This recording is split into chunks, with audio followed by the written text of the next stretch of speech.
তোমাদের মতো আমিও এই সিস্টেমেতে জয়েন করেছিলাম, কিছু করার ছিল না বলে তার জন্য এই প্ল্যাটফর্মে আসা। তো মোটামুটি যেগুলো একটা ছেলে মেয়েরা চাই সাধারণভাবে, যেগুলো আমরা কোনোদিন ভাবতেও পারিনি, সেই সব কিছু ব্যাপারগুলোই হয়ে মানে কিছুটা হলেও হয়েছে। ন্যাশনাল ট্রিপ থেকে ফরেন ট্রিপ, গাড়ি থেকে বাড়ি, যা যা কিছু হয়েছে এটা আমার ক্রেডিট না, সব কিছু হয়েছে because of smart value platform. এবার বিগান রেজার স্মার্ট ভ্যালু প্ল্যাটফর্ম আরো জোরে। এবং শুধু তাই নয়, তার সঙ্গে সঙ্গে আমার যারা গুরু রয়েছেন, অমিত দা, মোহন ম্যাডাম এবং লটসব গুরু আরো যারা রয়েছে, তাদের গাইডলাইন না থাকলে আজকে এই জায়গায় আসতে পারতাম না। এবং অবভিয়াসলি যাদের জন্য হয়েছে আরো একটা বিগ হ্যান্ড চেয়ে নেবো all of my team members, যারা পাশে না থাকলে শরীর কিছুই নয়, দিনগুলো তাই তো নাকি? তো আমি কিছুই নই, আজকে এই ওভারঅল এন্টায়ার ব্যাপারগুলোকে ছিল এবং ভগবান সাথ দিয়েছিলেন বলে ভাগ্যিস অনেক কিছু বাধা এসেছিল, অনেক কিছু আপস অ্যান্ড ডাউন এসেছিল, বাট ভাগ্যিস সেই সময় ভগবান সাথ দিয়েছিলেন বলে টিকে থাকতে পেরেছি। আর টিকে থাকতে পেরেছি বলে হয়তো স্মার্ট ভ্যালুর কিছুটা পেয়েছি এবং আগামী দিনে আরো অনেক কিছু পাওয়ার ব্যাপার রয়েছে। তো একবার আমাদের যিনি ভগবান গড, তার জন্য একবার বিগ হ্যান্ড চেয়ে নেবো। তার কারণ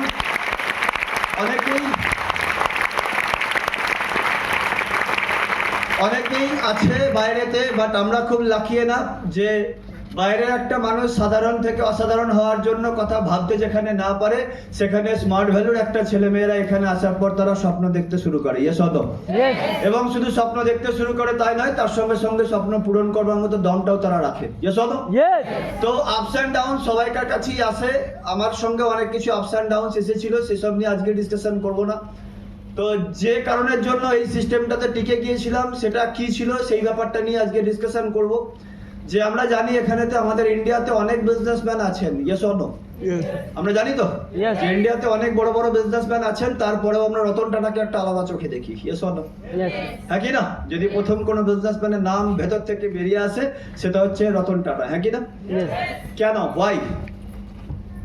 কেউ একটু বলবে যে রতন টাটার নামটাই কেন উঠে আসে আমাদের প্রথম ভেতর থেকে, একদম দিল থেকে ওই মানুষটার জন্য একটা আলাদা ফিলিংস তৈরি হয়, কিসের জন্য, ওয়াই?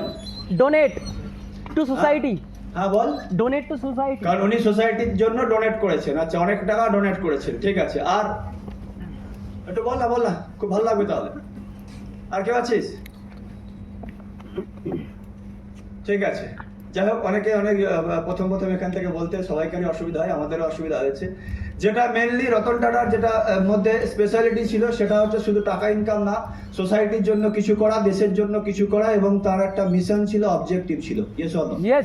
আমরা এটা জানি যে রতন টাটা যখন একবার নিজের গাড়িতে করে যাচ্ছিলেন, সেই সময়তে হঠাৎ একটা চেকপোস্টের মোড়ে যখন উনি দাঁড়িয়ে থাকেন, সেই সময়তে একটা ফ্যামিলি, তার হাজব্যান্ড, তার ওয়াইফ এবং তার একটা বাচ্চা শিশুকে বৃষ্টিতে ভিজতে দেখেছিলেন। সেই সময়তে তার রাস্তার ধারেতে একটা বাইকে চেপে তারা রাস্তায় ভিজছে।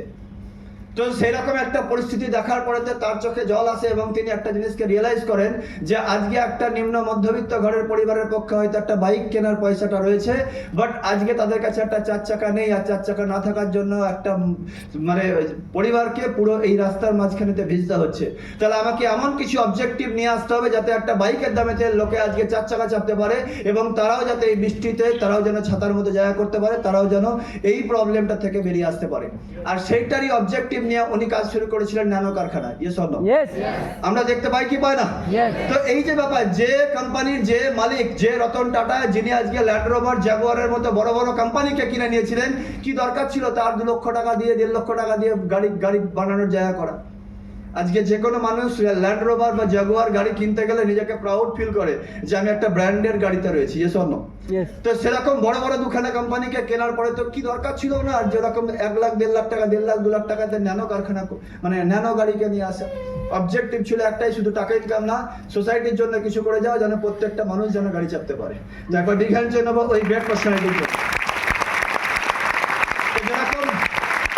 রতন টাটার যেরকম একটা মিশন ছিল ইন্ডিয়াকে নিয়ে, রতন টাটাজির যেরকম একটা ইন্ডিয়াকে নিয়ে একটা মিশন ছিল ইন্ডিয়ার ডেভেলপমেন্টের জন্য, ঠিক same to same we are lucky enough আমরা এমন একটা প্ল্যাটফর্মের সঙ্গে যুক্ত হয়েছি দ্যাট ইজ স্মার্ট ভ্যালু, যে অল ওভার অফ ইন্ডিয়ার ডেভেলপমেন্টের জন্য একটা অসাধারণ মিশন এবং ভিশন নিয়ে কাজ করছে।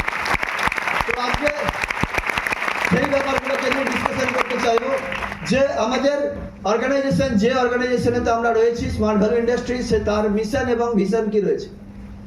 আমরা অনেকেই হয়তো জানি অনেকেই হয়তো ব্যাপারটাকে বুঝতে পারি না, কারণ যতক্ষণ না ভেতর থেকে ফিলিংসটাকে আসবে ততক্ষণ সেই বেসটাকে তৈরি হয় না। ইয়েস হলো, Yes. রাস্তায় একজন অ্যাক্সিডেন্ট হয়ে পড়ে রয়েছে, যদি তোমরা দেখো কি করবে? রাস্তায় একজন অ্যাক্সিডেন্ট হয়ে পড়ে রয়েছে 1 কিলোমিটার দূরেতে, একজন অ্যাক্সিডেন্ট হয়ে পড়ে রয়েছে, তুমি খবর পেলে কি করবে? বল, যে কোনো একটু বল, কি করবি ভাই? 1 কিলোমিটার দূরেতে একজন অ্যাক্সিডেন্ট হয়ে পড়ে রয়েছে, কি করবি? তোকে বলছি ভাই, হোয়াইট শার্ট, কি করবি? তোকে শুনলি যে রাস্তায় 1 কিলোমিটার দূরেতে একটা অ্যাক্সিডেন্ট হয়েছে, কি করবি? 1 কিলোমিটার দূরে অ্যাক্সিডেন্ট হয়েছে, কার হয়েছে, কি হয়েছে তুই জানিস না,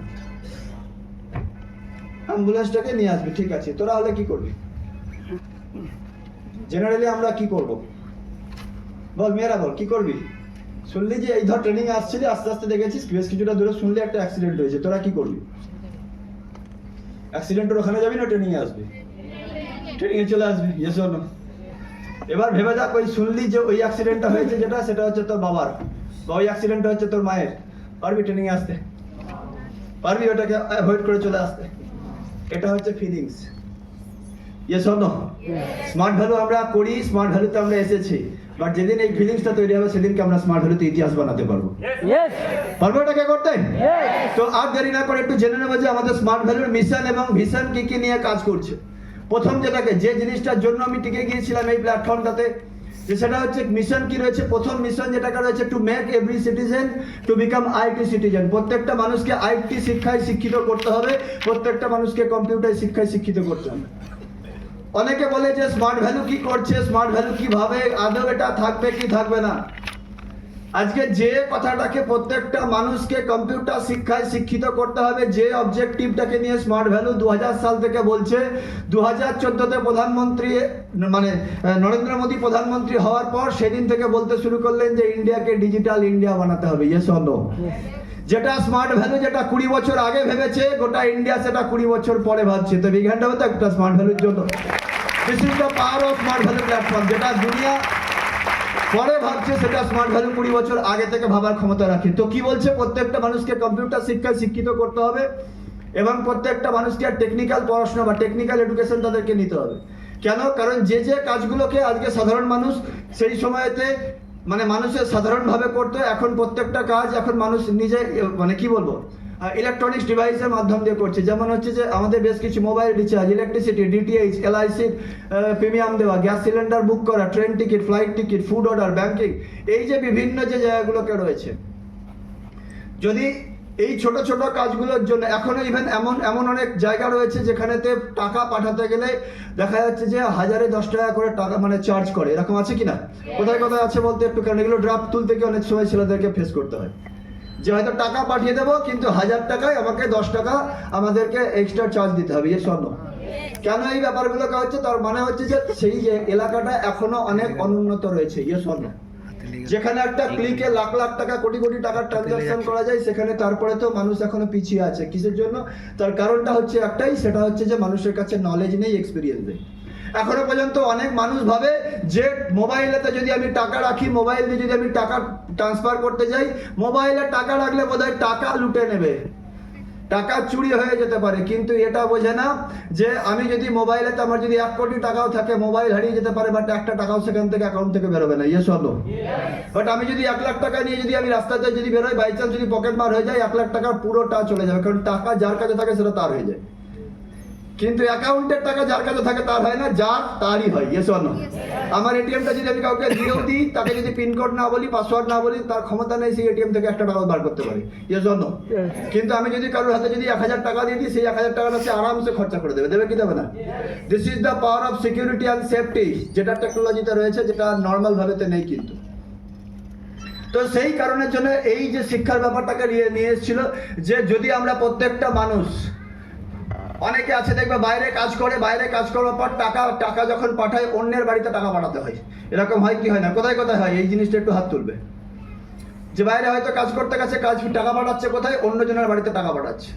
তো এই যে জিনিসগুলোকে রয়েছে, যদি আমাদের এই টেকনিক্যাল নলেজটা যদি আমরা প্রত্যেককে আইটি শিক্ষায় শিক্ষিত হতে পারি, তাহলে কিন্তু আমরা আলটিমেটলি বড় একটা মানে বেটার ফিউচার জায়গাগুলোকে করতে পারবো। তো এর জন্য এটা একটা ফার্স্ট অবজেক্টিভ যেটা ছিল যে to make every citizen to become IT citizen. যদি এগুলোকে আমরা যদি শিখে নিতে পারি, প্রত্যেকটা কাজ যদি আমরা বেসিক্স অফ কম্পিউটার যদি আমরা শিখে নিতে পারি, বা এই বেসিক পার্টগুলোকে যদি আমরা শিখে নিতে পারি, তাহলে এই কাজগুলোকে করবার জন্য বাইরে কাউকে আমাকে একটা টাকাও দিতে হবে না।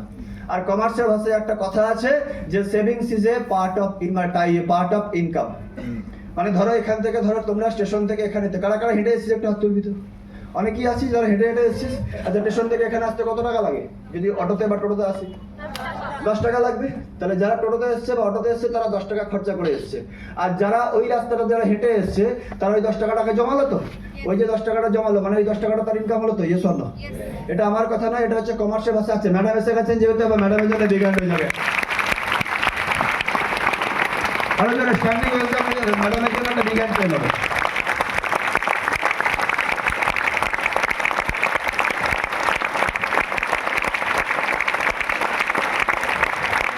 ঠিক আছে,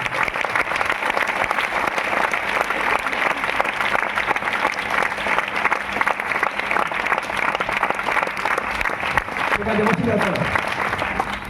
তো যে ব্যাপারটা ডিসকাশন করছিলাম, তো সেটা হচ্ছে যে ওই যে কমার্শিয়াল ভাষায় যেটাকে বললাম যে savings is a part of income. তার মানে হচ্ছে যে যদি আমি এই কাজগুলোকে যদি শিখে নিই, যে কাজগুলো ছোট ছোট কাজগুলোকে করবার জন্য আমাদেরকে বাইরের লোককে টাকা দিতে হয়, যদি আমরা সেই কাজগুলোকে শিখে নিই, তাহলে আমাদের বাইরের কোনো লোককে একটা সিঙ্গেল টাকা পে করতে হবে না। তাহলে ওই টাকাটা আমার বাড়ির জন্য জমছে তো নাকি? যেমন দেখবে ট্রেনের টিকিট কাটার জন্য যেখানে যেরকম ইচ্ছা টাকা লুটে নেয়, নাই কি নেয় না? তৎকাল টিকিটেতে একবার আমাদের একটা ভাই ব্যাঙ্গালোর গেছে, ব্যাঙ্গালোর থেকে আসার জন্য টিকিটের দাম হচ্ছে 2000 টাকা, টিকিটটা কাটার জন্য দালাল নিয়েছে 3000 টাকা। মানে টিকিটের প্রাইস হচ্ছে 2000 টাকা, কিন্তু এই টিকিটটা কেটে দেবে বলে দালাল নিয়েছে 3000 টাকা। কেন করতে হচ্ছে? কারণ ওই ছেলেটার কাছে নলেজটা নেই। বাট যদি তার কাছে নলেজটাকে থাকতো তাহলে আজকে 3000 টাকা তার বসতো তো। তো এটা হচ্ছে ফার্স্ট। যদি আমরা এই জিনিসগুলোকে শিখে নিতে পারি, তাহলে প্রথম হচ্ছে আমরা টাকাটাকে বাঁচাতে পারবো। আর দ্বিতীয় যেটাকে রয়েছে, যদি এগুলো আমি কিছু নাও পাই, যেখানে এগুলো কেউ জানে না, সেখানে যদি আমি এইটুকুনি সার্ভিসও যদি দিই, তাহলে সেখান থেকে কিছুটা পার্ট টাইম ইনকামের জায়গাও চলে আসবে। তো এটা হচ্ছে ফার্স্ট অবজেক্টিভ। সেকেন্ড অবজেক্টিভ কি রয়েছে? সেকেন্ড অবজেক্টিভ যেটাকে রয়েছে to provide skill based quality education. আজকে ছেলেমেয়েরা পড়াশোনা তো করছে, বাট তারপরেতেও সেই স্কিল বেসড কোয়ালিটি এডুকেশনের জায়গাটাকে তৈরি হচ্ছে না। এবার কি হচ্ছে তাহলে সেই ব্যাপারটাকে নিয়ে একটু ডিসকাশন করবো, যে কোয়ালিটি বা কি জায়গা রয়েছে। যেটা মেইনলি রয়েছে আজকে স্টুডেন্টদের ম্যাক্সিমাম যেটা প্রবলেম হচ্ছে সেটা হচ্ছে তারা যে পড়াশোনা যেটাই করছে সেখান থেকে তাদের সেলফ ডিসিশন মেকিং এডুকেশন তারা পাচ্ছে না, যে কোনটা ঠিক কোনটা ভুল। বাবা মায়েরা আমাদেরকে পড়াশোনা এ কারণের জন্য করাতে চেয়েছিলেন যে যাতে কোনটা ঠিক, আমি ওটাকে আবার আসবো, ঠিক আছে? তো ওটা চিন্তা নেই, আমি আছি তো, সব লেখা হয়ে যাবে। তো যাই হোক, যে ব্যাপারটা নিয়ে ডিসকাশন করছিলাম সেটা হচ্ছে সেলফ ডিসিশন মেকিং এডুকেশন। বাবা মায়েরা আমাদেরকে পড়াশোনা কিসের জন্য করিয়েছিলেন? যে কোনটা ঠিক কোনটা ভুল যেন বিচার করার ক্ষমতাটা আমাদের কাছে আসে। Yes or no? কিন্তু আজকের দিনের ম্যাক্সিমাম 90% ছেলেমেয়েরা পড়াশোনা করবার পরেতেও কোনটা ঠিক কোনটা ভুল বিচার করার ক্ষমতা তাদের তৈরি হয় না। আর যার ফল কি হয় সেটা আমি একটু আসছি, যেটা আজকের ইয়াং জেনারেশন আমার সঙ্গে কারা কারা একমত রয়েছে সেটাকে একটু বলবে। যে সময়টাতে আমাদের তৈরি হওয়ার জায়গা, সেই সময়টাতে দেখা যাচ্ছে যে আজকের 90% ছেলেমেয়েরা, আশা করছি ছবিটা দেখে খুব বুঝতে পারছো, কারণ রিসেন্ট গেছে Valentine day. Yes or no? হ্যাঁ কি না? যতই আমরা সাধক হয়ে যাই, তান্ত্রিক হয়ে যাই, সবকিছু ছেড়ে দিই, তারপরে তো প্রেমের কথা আসলে একটু ভেতরেতে লাট্টু তো ফুটেই যায়, সেই দিনগুলোর কথা মনে পড়ে যায়। Yes or no? তো যাই হোক, 90% ছেলেমেয়েরা আজকে কিসে ইনভলভ হচ্ছে? ভালোবাসার মধ্যে ইনভলভ হয়ে যাচ্ছে 90%। এছাড়াও দেখা যাচ্ছে নেক্সট যেটাকে রয়েছে আজকে ফ্রি ফায়ার, পাবজি, এই সমস্তের মধ্যে প্রায় 80 থেকে 90% ছেলেমেয়েরা তারা মোবাইল গেমিং এতে অ্যাডিক্টেড হচ্ছে কি হচ্ছে না? এছাড়াও এবং সব থেকে বেশি এই দুটোর, এরপরে কি রয়েছে আরো যেটা দেখা যাচ্ছে, এই যে বাচ্চা বাচ্চা ছেলে, এটা জলের বোতল নয়, বোতলটার রংটা আলাদা, জলের বোতলের রং আলাদা থাকে আর অন্য বোতলের রং আলাদা থাকে, তাই তো নাকি? তো আজকে ম্যাক্সিমাম স্টুডেন্টরা দেখা যাচ্ছে যে এরকম তারা বসে রয়েছে। মানে বিশ্বাস করবি না, আমি একবার যখন গেছি শিলিগুড়ির ওই দিকেতে, তো সেখানেতে দেখছি একটা বড় গ্রাউন্ড আছে। তো 4টে বাজতে না বাজতে 9, 10, মাধ্যমিক 11 এরকম ধরনের ছেলেরা খেলবার জন্য কোনো লোক নেই, কিন্তু সব বিয়ারের বোতল দুটো তিনটে করে নিয়েছে আর তার সঙ্গে সঙ্গে চিপস কুরকুরে প্যাকেট নিয়ে বসে গেছে, সব কাউন্টার কাউন্টার করে ঘুরে ঘুরে বসে গেছে। আমি যখন বিহারে গিয়েছিলাম তখন দেখেছিলাম যে ওখানে গ্রাউন্ডে তো ওরা পড়তে বসছে বেশ কিছু বছর আগে, বাট আজকের দিনে দেখা যাচ্ছে আফটার লকডাউন, কারণ যেরকম লকডাউনের আগের যুগ ছিল আলাদা, লকডাউনের পরের যুগ পুরোপুরি আলাদা হয়ে গেছে। এখন তারা কিন্তু এই সমস্তর মধ্যে ইনভলভ হয়ে গেছে। ম্যাক্সিমাম গার্জেনরা এই সমস্ত ব্যাপারগুলোকে নিয়ে কিন্তু প্রচন্ড টেনশনে রয়েছে, যে রোজগার পরে করবে, আগে তো ছেলেটাকে ছেলের মতো করে ফেরতটাকে পাই, বাকিটা পরে হবে।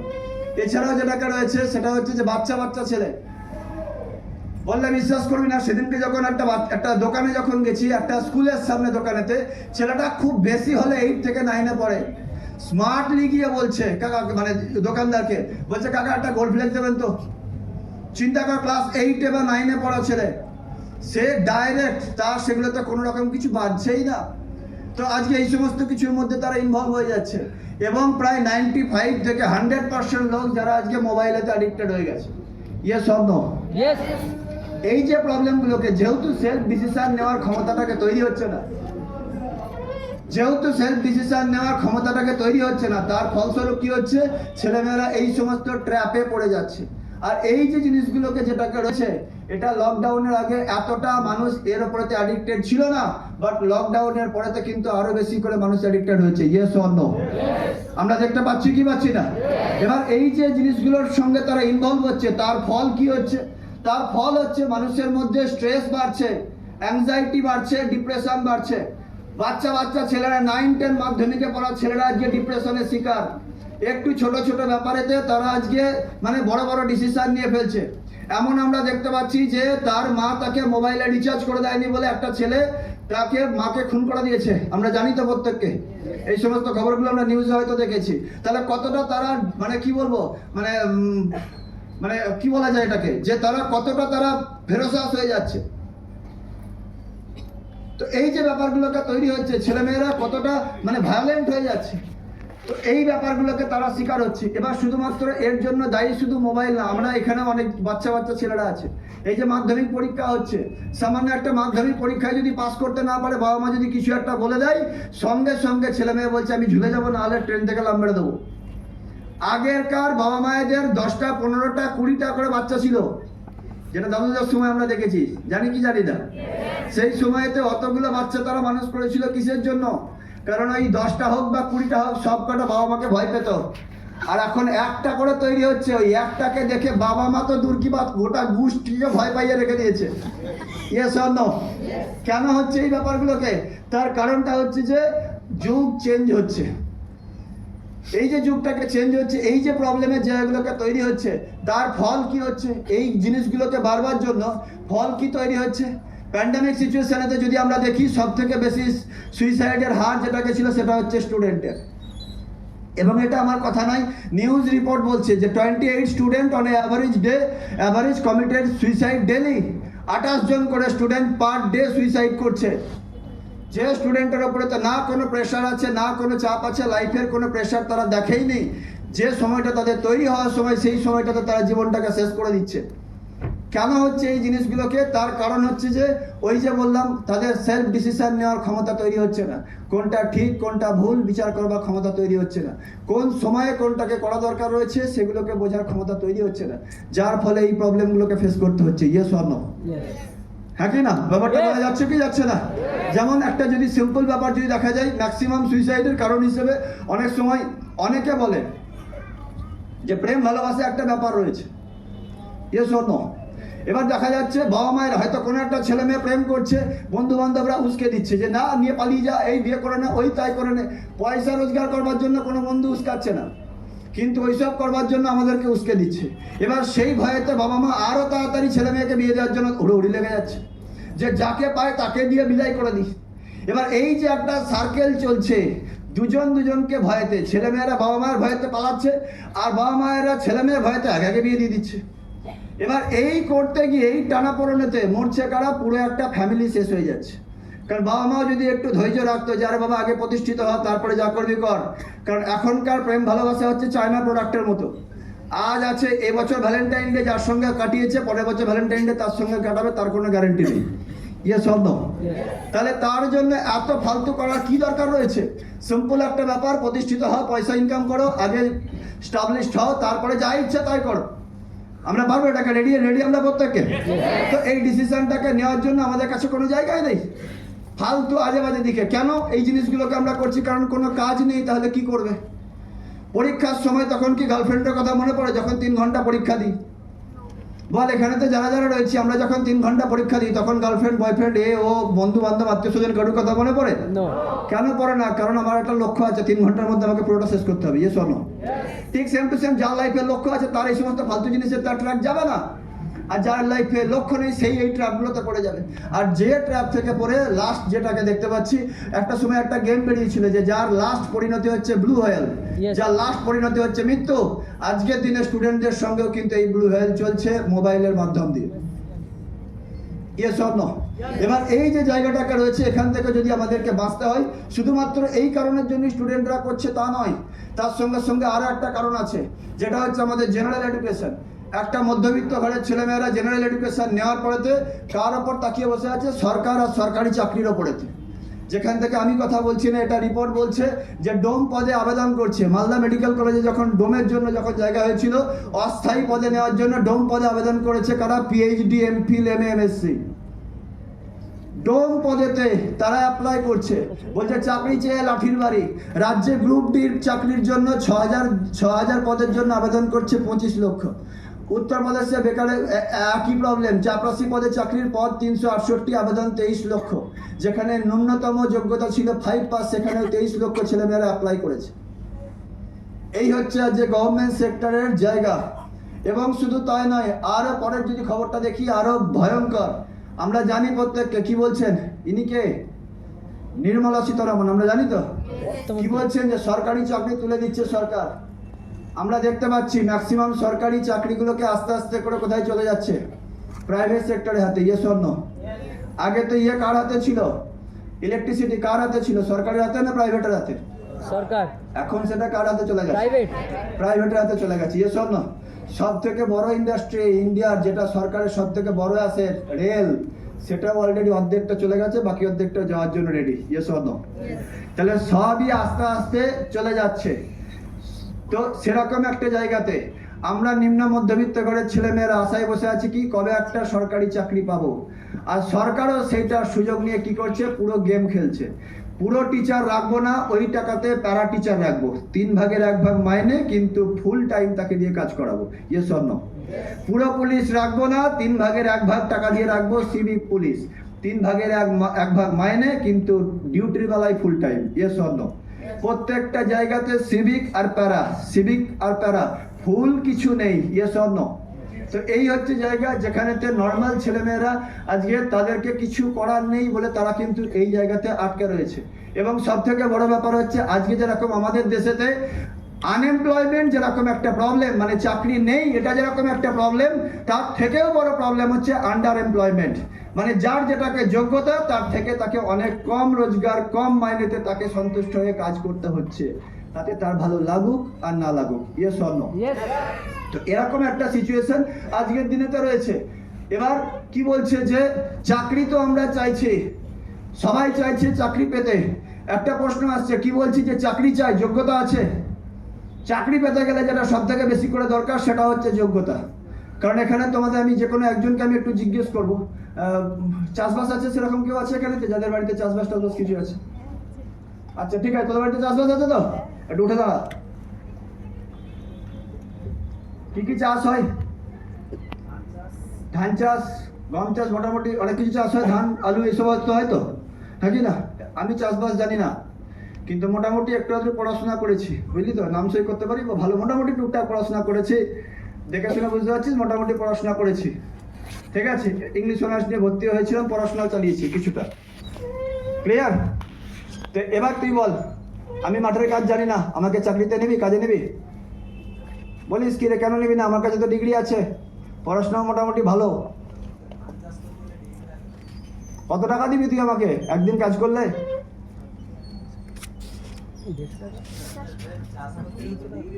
ওটা পরে আসছে, প্রশ্নটা হচ্ছে তুই দিবি কত টাকা আমাকে একদিন কাজ করানোর জন্য? আমি বলে স্যার 150 টাকা দেবো কারণ কাজ চিন্তা জানেন করা না যায়? আপনি। বলছে 150 টাকা দেবো, স্পর্ধা দেখেছো? কত টাকা দিবি?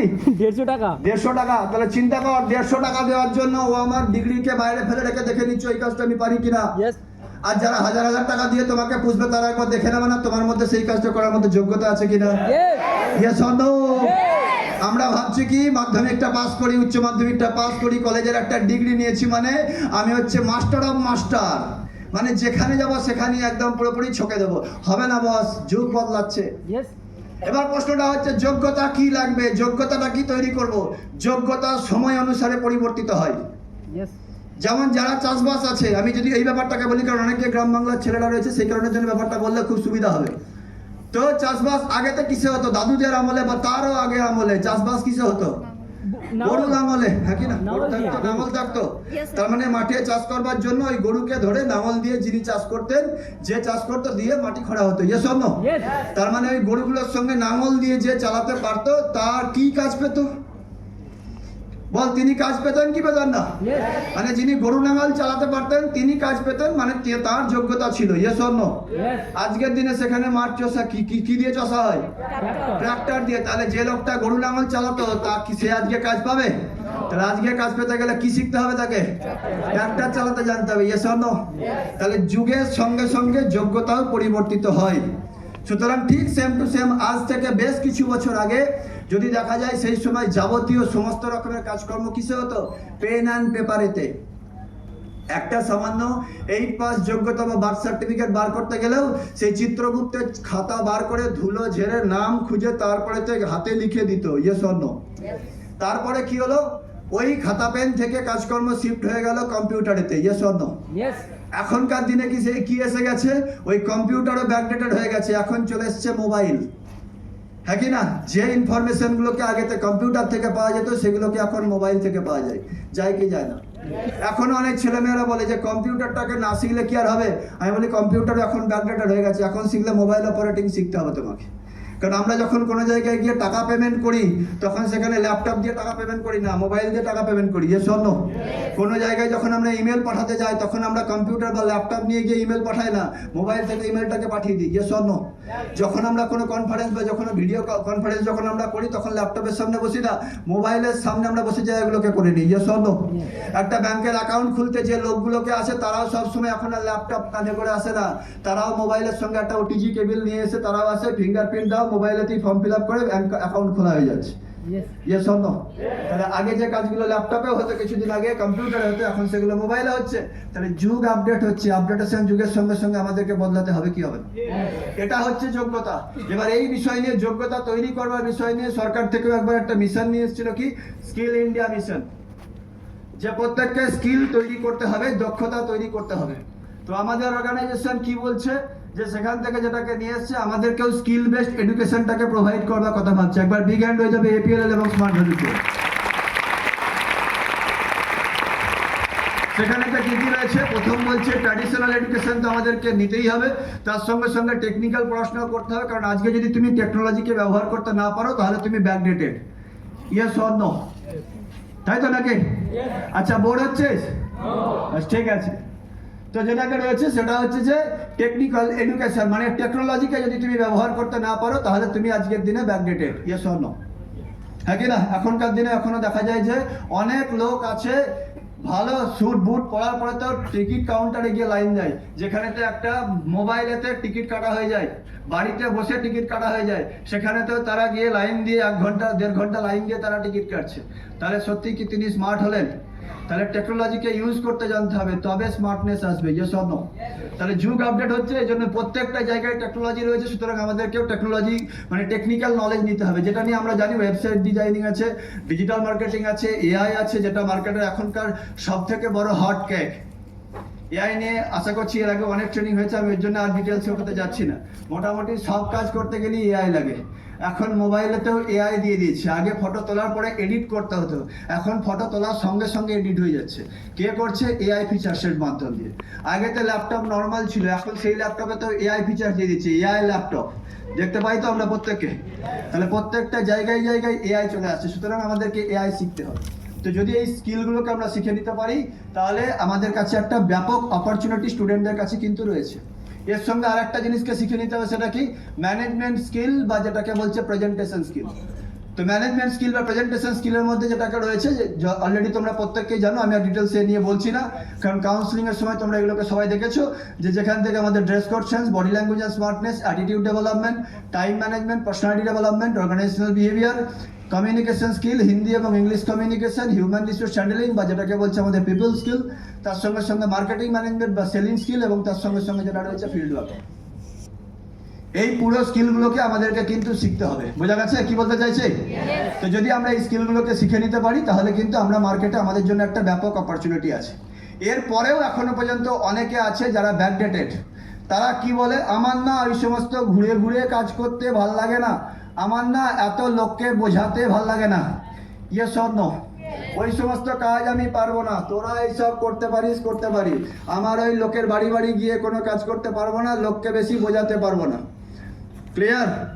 বাট তারা একটা জিনিস ভুলে যাচ্ছে, যে আগে যে ব্যাংকের কাজগুলো করবার জন্য ব্যাংকেতে প্রচুর এমপ্লয়িকে রাখা হতো, এখন সেই ব্যাংকের অর্ধেক কাজ ব্যাংকের বাইরে, ব্যাংকের যে বাইরে যে এটিএম মেশিনটা রয়েছে সেখান থেকেই হয়ে যাচ্ছে।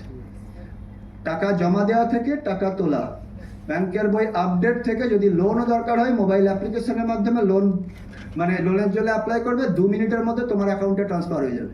যে কাজগুলো করবার জন্য আগেতে তোমাকে ব্যাংকের ভেতরে গিয়ে লাইন দিয়ে করতে হতো, এখন সেই লাইনটা এটিএম এর সামনে পড়ে, ব্যাংকের সামনে নয়। Yes or no? তাহলে যে সার্ভিস দেওয়ার জন্য আগেতে অনেক অনেক লোক রাখা হতো, সেই সার্ভিসটা আজকে মেশিন দিয়ে দিচ্ছে, 24 ঘন্টা সেখানেতে সার্ভিস পাওয়া যাচ্ছে। এবার বলবে তাহলে কি ব্যাংকের কাজ নেই? হ্যাঁ, ব্যাংকের কাজ আছে, ব্যাংকের প্রচুর চাকরি আছে। তোমরাও দেখে থাকবে, যখন ব্যাংক যখন ওপেন হয় তখন যে কোনো অ্যাক্সিস ব্যাংক বলো বা আইসিআইসিআই, যে কোনো ব্যাংকের সামনে দেখবে প্রচুর পরিমাণে ভিড় রয়েছে। কারা ব্যাংকে কাজ করছে? যারা ব্যাংকের অর্ধেক স্টাফ আছে, আর বেশিরভাগ লোকেদেরকে টার্গেট দিয়ে বাইরে পাঠিয়ে দেওয়া হয় যে এতগুলো তোমাকে ফিক্সড ডিপোজিট তুলতে হবে, এতগুলো কারেন্ট অ্যাকাউন্ট খুলতে হবে, এতগুলো সেভিংস অ্যাকাউন্ট খুলতে হবে। Yes or no? যে কোনো একটা জাস্ট শুধু ফোন মারো যে আমি একটা অ্যাকাউন্ট খুলতে চাইছি, দেখবে তোমার কাছে লোক চলে আসছে। আসছে কি আসছে না? সুতরাং ওই সব দিন চলে গেছে যে বাড়িতে বসে বসে রোজগার করব, সেই সব দিন চলে গেছে। কারণ কিছু করার নেই। আগেকার দিনে আমরা যে কোনো কিছু কাজ করতে গেলে আমাদেরকে সরকারি সেক্টরে, সরকারি অফিসে যেতে হতো। এখন সরকারও নিজের জায়গায় বসে থাকতে পারলো না, দুয়ারে চলে এসছে। Yes or no? আমরা দেখতে পাই কি পাই না? এখন সরকার দুয়ারে সরকার প্রকল্প এসেছে কি আসেনি?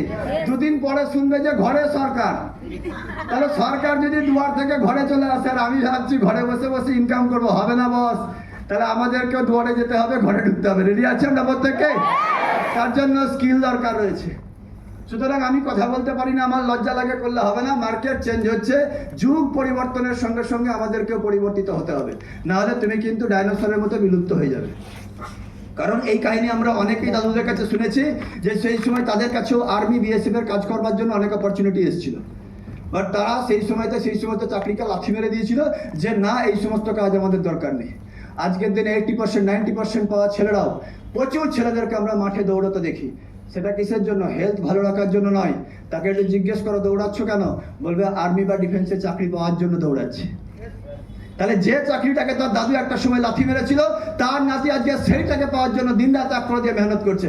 ঠিক সেম টু সেম আজকে যে ইন্ডাস্ট্রিটাকে লোকে লাথি মারছে, সেই জিনিসটাকে তাদের নেক্সট জেনারেশন পাওয়ার জন্য আমাদের হাতে পায়ে ধরবে। সুতরাং শিখতে হবে বা স্কিলটা তৈরি করতেই হবে। তো এই যে জায়গাগুলোকে রয়েছে, স্কিল বেসড এডুকেশন আমাদেরকে নিতে হবে। এবার সেই স্কিলের মধ্যে আমাদের অর্গানাইজেশন কি কি স্কিল নিয়ে তৈরি কাজ করছে, যেটাকে নিয়ে কাজ করছে সেটা হচ্ছে স্কিল ডেভেলপমেন্ট মিশন, যেখানেতে আইটি এডুকেশন দেওয়া হচ্ছে, ড্রেস সেন্স শেখানো হয়। কারণ দূর থেকে যদি দেখা যায় কোনো একটা অতি সাধারণ ঘরের ছেলে, আমাদের স্মার্ট ভ্যালুর ছেলেদেরকে দূর থেকে দেখলে চেনা যায় যে এটা স্মার্ট ভ্যালুর ছেলে। বল চেনা যায় কি যায়? দূর থেকে দেখলে বোঝা যায় যে এটা স্মার্ট ভ্যালুর ছেলে। কেন? তার ড্রেস কোড। আর এইটাতেই লোকে জলে বেশি। Yes or no? আমরাও যখন ভালো ড্রেস কোড পরে আসতাম, এই একই কথা বলতো, স্যুট বুট পরে বাবু চললেন অফিসে, বাবা খাই মানে সেই কি বলে ধান মানুনির বেটা আর এলাচ কিনে খায়। ওদেরকে আর কি করে বোঝাবো যে এলাচ কিনে খাওয়ার অভ্যাসটা তৈরি করছি, যাতে রোজ রোজ এলাচ কিনে খেতে পারি। কারণ স্মার্ট ভ্যালু আমাদেরকে এলাচ কিনবার ক্ষমতাটা তৈরি করে দেবে। Yes or no? তো এই যে ব্যাপারটাকে বোঝাবো কি করে, ড্রেস কোড সেন্স এটাতেই সব থেকে বেশি ফাটে, বডি ল্যাঙ্গুয়েজ আর স্মার্টনেস, এই জিনিসগুলোকে তৈরি করা হয়, অ্যাটিটিউড, কনফিডেন্স এগুলোকে আসে, টাইম ম্যানেজমেন্ট শেখাই, তার সঙ্গে সঙ্গে পার্সোনালিটি ডেভেলপমেন্ট শেখাই, অর্গানাইজেশনাল বিহেভিয়ার শেখাই, তার সঙ্গে সঙ্গে যেটাকে রয়েছে কমিউনিকেশন স্কিল, হিন্দি এবং ইংরাজিতে একটু কমিউনিকেশনের জায়গাগুলোকে শেখাই, তার সঙ্গে সঙ্গে হিউম্যান রিসোর্স হ্যান্ডেলিং যেটাকে হচ্ছে লোককে কী করে হ্যান্ডেল করবো, এবং তার সঙ্গে সঙ্গে মার্কেটিং ম্যানেজমেন্ট বা সেলিং স্কিলটাকে শেখাই। ক্লিয়ার হয়েছে? এবার এর পরেতেও অনেক সময় অনেকের একটা ডাউট এসে যায় যে আচ্ছা সব কিছু তো শিখলাম, শেখার পরেতেও আদেও কোনো কেরিয়ার হবে তো? স্মার্ট ভ্যালু আমাদেরকে তিনখানা কেরিয়ার বানানোর জন্য সুযোগ দেয় এবং তৈরি করে। ফার্স্ট হচ্ছে যে যদি তোমরা চাও ক্যাম্পাসিং নাও, জব করো, যেটা অন্য কোনো বিজনেসেতে, যেটা অন্য কোনো কাজেতে কিন্তু সেই জায়গাগুলোকে নেই, যেখানে আজকে সরকার থেকে আরম্ভ করে যারা সরকার চালাচ্ছেন তারা হাত তুলে দিচ্ছেন যে আমাদের পক্ষে কিছু করার নেই। বাট এপিএলএল এমন একটা ইন্ডাস্ট্রি, তারা শুধু শেখাচ্ছে তাই নয়, শেখানোর পরে সেই স্টুডেন্টটাকে ক্যাম্পাসিংয়ের জায়গাও করছে, বিগান্ডাবত একটা ডিপার্টমেন্টের জন্য। কারণ আমরা বছরে দেখতে পাই প্রায় 30 থেকে 40টা প্লাস ক্যাম্পাসিং আমাদের এপিএলএল থেকে দেওয়া হয়, ইয়েস অর নো? তো এটা হচ্ছে এপিএলএল সেই দায়িত্বটাকে নেই। সেকেন্ড যেটাকে রয়েছে বিজনেস, আজকে যদি তোমরা এই বিজনেসটাকে যদি ভালো করে শিখে নাও, যদি তুমি এই বিজনেস থেকে ফেলিওরও হয়ে যাও, তাহলে তুমি তোমার বাবার যে বিজনেস আছে বা তুমি তোমার নিজেরও যে কোনো বিজনেস করে নিতে পারবে। কিছুদিন আগে একবার একটা ছেলে ট্রেনে আসতে যখন তার সঙ্গে দেখা হয়, তো হঠাৎ করে সে পায়ে হাত দিয়ে বলছে দাদা কেমন আছো? আমি বলছি হ্যাঁ আমি তো ভালো আছি, তুই কেমন আছিস? তো এখানে কোথায় এসেছি? বলছে আর দাদা ভালোই আছি, মানে অনেকদিন আগেকার ছেলে, তো মোটামুটি এখন সে কাজ ছেড়ে দিয়েছে। আমি বললাম এখন কি করছিস? বলছে দইয়ের বিজনেস করছি। আমি বললাম দইয়ের বিজনেস করছিস? তো বলছে দাদা সব কিছু তোমাদের আশীর্বাদে।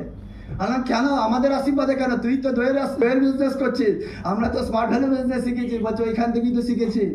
আমি বলছি কেন, কিভাবে যায় এগুলোকে? বলছে তখন যেরকম সার্ভে করেছিলাম এখনো আমার দই নিয়ে প্রত্যেকটা বাড়িতে বাড়িতে সার্ভে করে মার্কেট তৈরি করেছি। This is the power of smart value platform এবং স্মার্ট ভ্যালু এডুকেশন।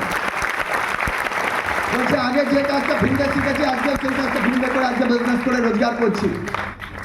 অনেকে বলে স্মার্ট ভ্যালু থেকে কি হয়? স্মার্ট ভ্যালুতে যে শিখতে আসে সে জিতে যাবে, আর যে শিখতে আসে না সে কোনোদিন জিততে পারবে না, কোনো জায়গা থেকে জিততে পারবে না। দোষটা স্মার্ট ভ্যালুর না, দোষটা ব্যক্তিদের থাকে, ইয়ে সব। তো এই বেসিক ফান্ডামেন্টাল ব্যাপারটাকে বুঝতে হবে। নাম্বার থার্ড যেটাকে রয়েছে আইবিএসসি, ইন্ডিপেন্ডেন্ট বিজনেস অ্যাসোসিয়েশনশিপ। আজকে একটা এইচপি পেট্রোল পাম্পের যদি একটা অ্যাসোসিয়েশনশিপ নিতে যাও কয়েক কোটি টাকা লাগে, ইয়ে স্বর্ণ। একটা সামান্য কেকের দোকান মিওমোর, তারও একটা অ্যাসোসিয়েশনশিপ নিতে গেলে কয়েক লক্ষ টাকা লাগে, ইয়ে স্বর্ণ। বাট আমরা একটা স্মার্ট ভ্যালুর মতো একটা কয়েক হাজার কোটি টাকার একটা ইন্ডাস্ট্রিয়াল বিজনেস অ্যাসোসিয়েশনশিপ পেয়েছি ফ্রি অফ কস্টে। তো একবার বিজ্ঞানটা হবে তো আমাদের জন্য। এই ডিপার্টমেন্ট আমাদেরকে একটা ইন্ডিপেন্ডেন্ট বিজনেস অ্যাসোসিয়েশনশিপের জায়গা দিয়েছে। তো যদি তোমরা প্রত্যেককে চাও তাহলে তোমরাও কিন্তু কেরিয়ার বিল্ড করতে পারো। যে চাইবে সে 100 না 1000% কেরিয়ার বিল্ড করবার জায়গাও কিন্তু এখান থেকে করতে পারবে। এরপরে নেক্সট কি রয়েছে আমরা জানি, প্রত্যেকটা স্টুডেন্ট কি পাই, এগুলোকে নিয়ে আমি আলাদা করে আর কিছু বলছি না। তো ওভারঅল টোটাল কম্পিউটার বুক থেকে স্টাডি মেটেরিয়াল যা যা কিছু রয়েছে এগুলো তোমরা কাউন্সিলিংয়ে দেখেছো। তো এই টোটাল জিনিসগুলোকে একটা স্টুডেন্ট আসার সময়তে পাই। এবার হচ্ছে এমন একটা অর্গানাইজেশন থেকে আমরা শিখছি, সেটা অনেকে বলে এপিএলএল কি? এপিএলএল এমন একটা ইন্ডাস্ট্রি যেটা 2017-তে best edutech company of the year, the national educational excellence award পেয়েছে, that is Asian Pacific Learning Leverage Limited. একবার বিজ্ঞান দেবে আমাদের এপিএলএল প্ল্যাটফর্ম। এবং শুধু তাই নয়, তার সঙ্গে সঙ্গে the leading software training company in the India, তারও অলরেডি অ্যাওয়ার্ড পেয়েছে। মানে এটা কোনো আতিপাতি ইন্ডাস্ট্রি নয়। বড় বড় ইন্ডাস্ট্রিদের সারা বছরে যতগুলো স্টুডেন্ট যবে থেকে জন্মেছে তবে থেকে এখনো পর্যন্ত যতগুলো স্টুডেন্ট আছে, এপিএলএল এ এক বছরে তার থেকে 10 গুণ বেশি স্টুডেন্ট অ্যাডমিশন হয়। This is the power of APLL platform. Student ভলিউমের দিক থেকে ইন্ডিয়ার নাম্বার 1 ইনস্টিটিউট এপিএলএল জায়গা রয়েছে। আমরা সেরকম একটা ইন্ডাস্ট্রিকে নিয়ে কাজ করবার সুযোগ পাচ্ছি। তাহলে অসাধারণ কেরিয়ার একটা স্টুডেন্ট পাচ্ছে কি পাচ্ছে না? এবং একটা ব্র্যান্ডেড ইনস্টিটিউট থেকে তারা পড়াশোনা করবার সুযোগ পাচ্ছে।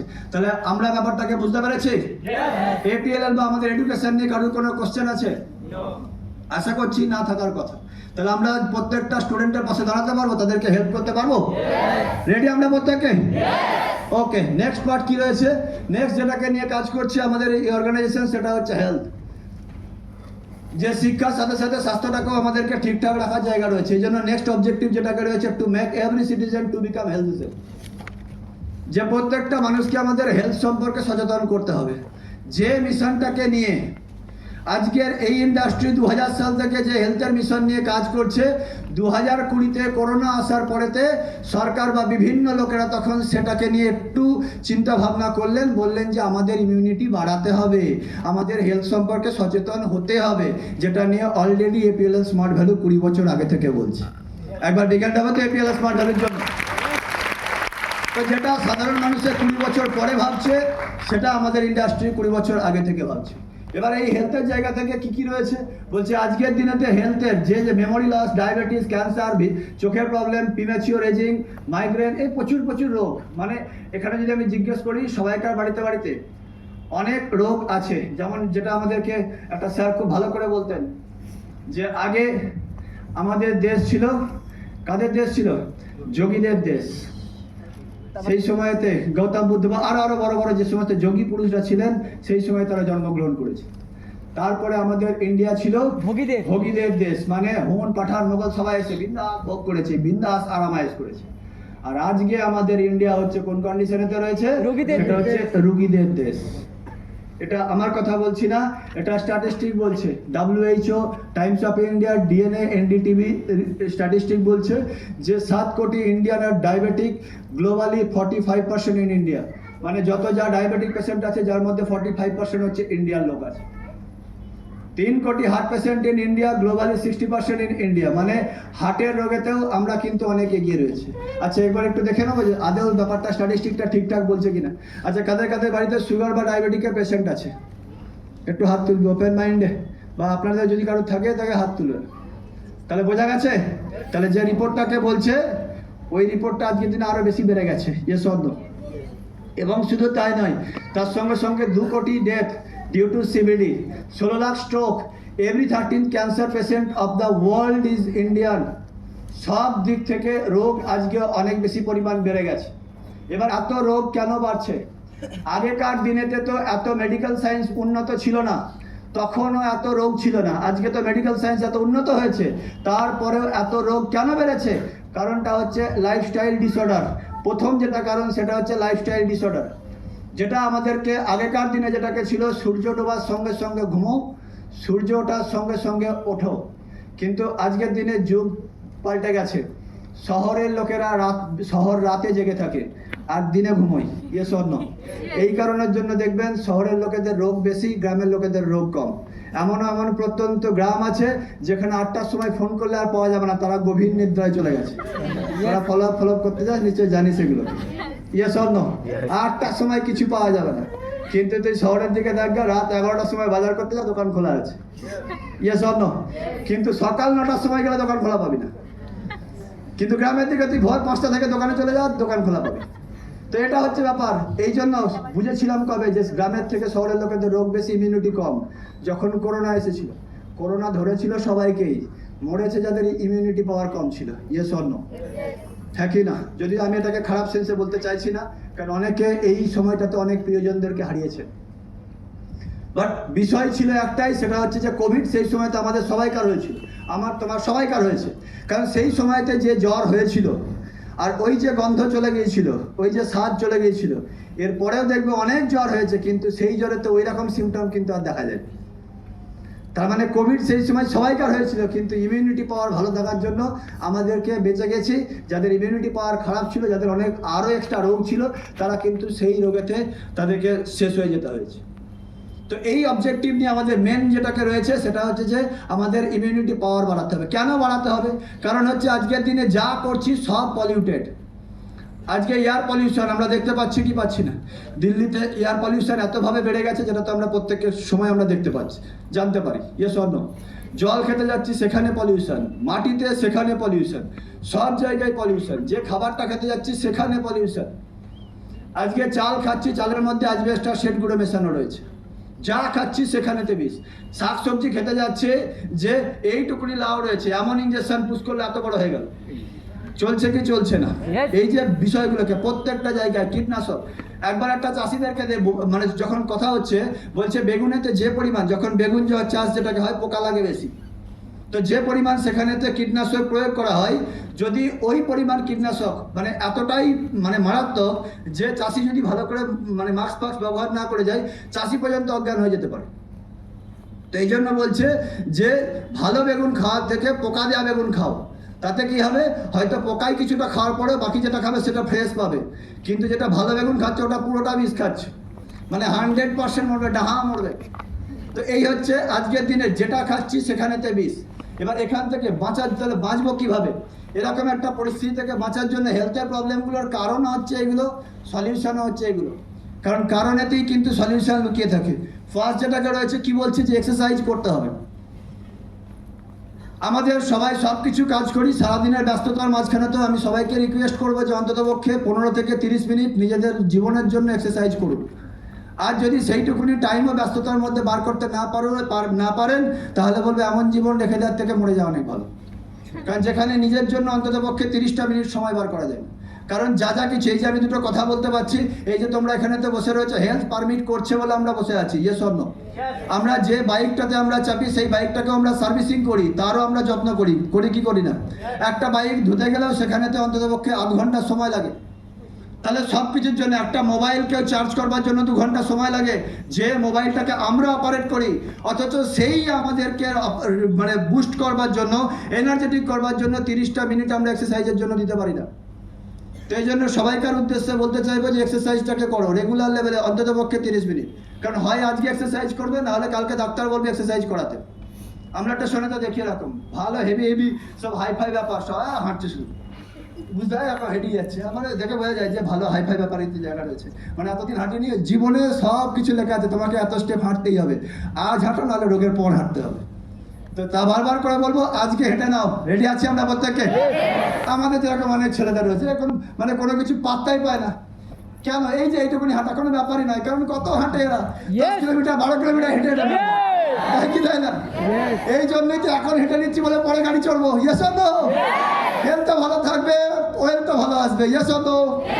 তো এই জন্য এক্সারসাইজ করো প্রত্যেককে, ডাক্তার বলার আগে এক্সারসাইজ করো, কারণ একটা কথা আছে, এ stitch in time save the nine. ছোট ছোট ব্যাপারেতে স্টেপ নাও, তাহলে বড় প্রবলেমটা আসবে না। নাম্বার 2 যেটাকে রয়েছে গুড থিঙ্কিং, পজিটিভ চিন্তা ভাবনা করতে শেখো, যেটা আমাদের স্মার্ট ভ্যালুর বেসিক ট্রেনিংয়ের প্রথম দিনকে শেখানো হয়, যে সি করো না, অন্যকে নিয়ে সমালোচনা করো না, অন্যকে নিয়ে কন্ডেম করো না, অন্যকে ছোট করো না। এই যে 4C করো না, আমাদের প্রথম দিন বেসিক ট্রেনিংয়ে শেখানো হয় কি হয় না? ওইগুলোকে লাইফ থেকে বাদ দাও, কারণ যারা এই সমস্ত জিনিসের চিন্তা ভাবনার মধ্যে থাকে তারা লাইফে সব সময়ের জন্য প্রবলেমে থাকে। তো এই জন্য গুড থিঙ্কিং করতে শেখো, পজিটিভ থিঙ্কিং করতে শেখো।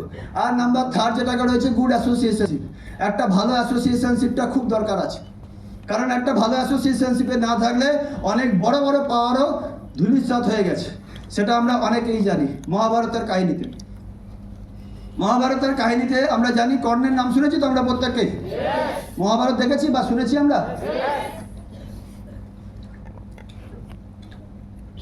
ঠিক আছে, একটু গল্পটা চলবে, ঠিক আছে? তো মহাভারতের কাহিনীতে যখন কর্ণের সামনে যখন অর্জুন দাঁড়িয়ে রয়েছে, তো অর্জুন যখন কর্ণ যখন অর্জুনকে যখন একটা তীর মেরেছে, তো তখন সেই সময়তে অর্জুনের রথ 2 কদম পিছিয়ে চলে এসছে। যখন 2 কদম যখন পিছিয়ে চলে এসছে, তখন অর্জুন হাসছে, বলছে দেখেছো কর্ণ এত বড় বীর, ওকে নাকি বলে তিন বিশ্বব্রহ্মাণ্ডের এত বড় বীর, সে আমাকে একটা তীর মারলো, তার তীর আমাকে মাত্র 2 কদম পিছিয়ে দিল, মাত্র আমাকে 2 কদম পিছিয়ে দিয়েছে, ও নাকি অনেক বড় বীর।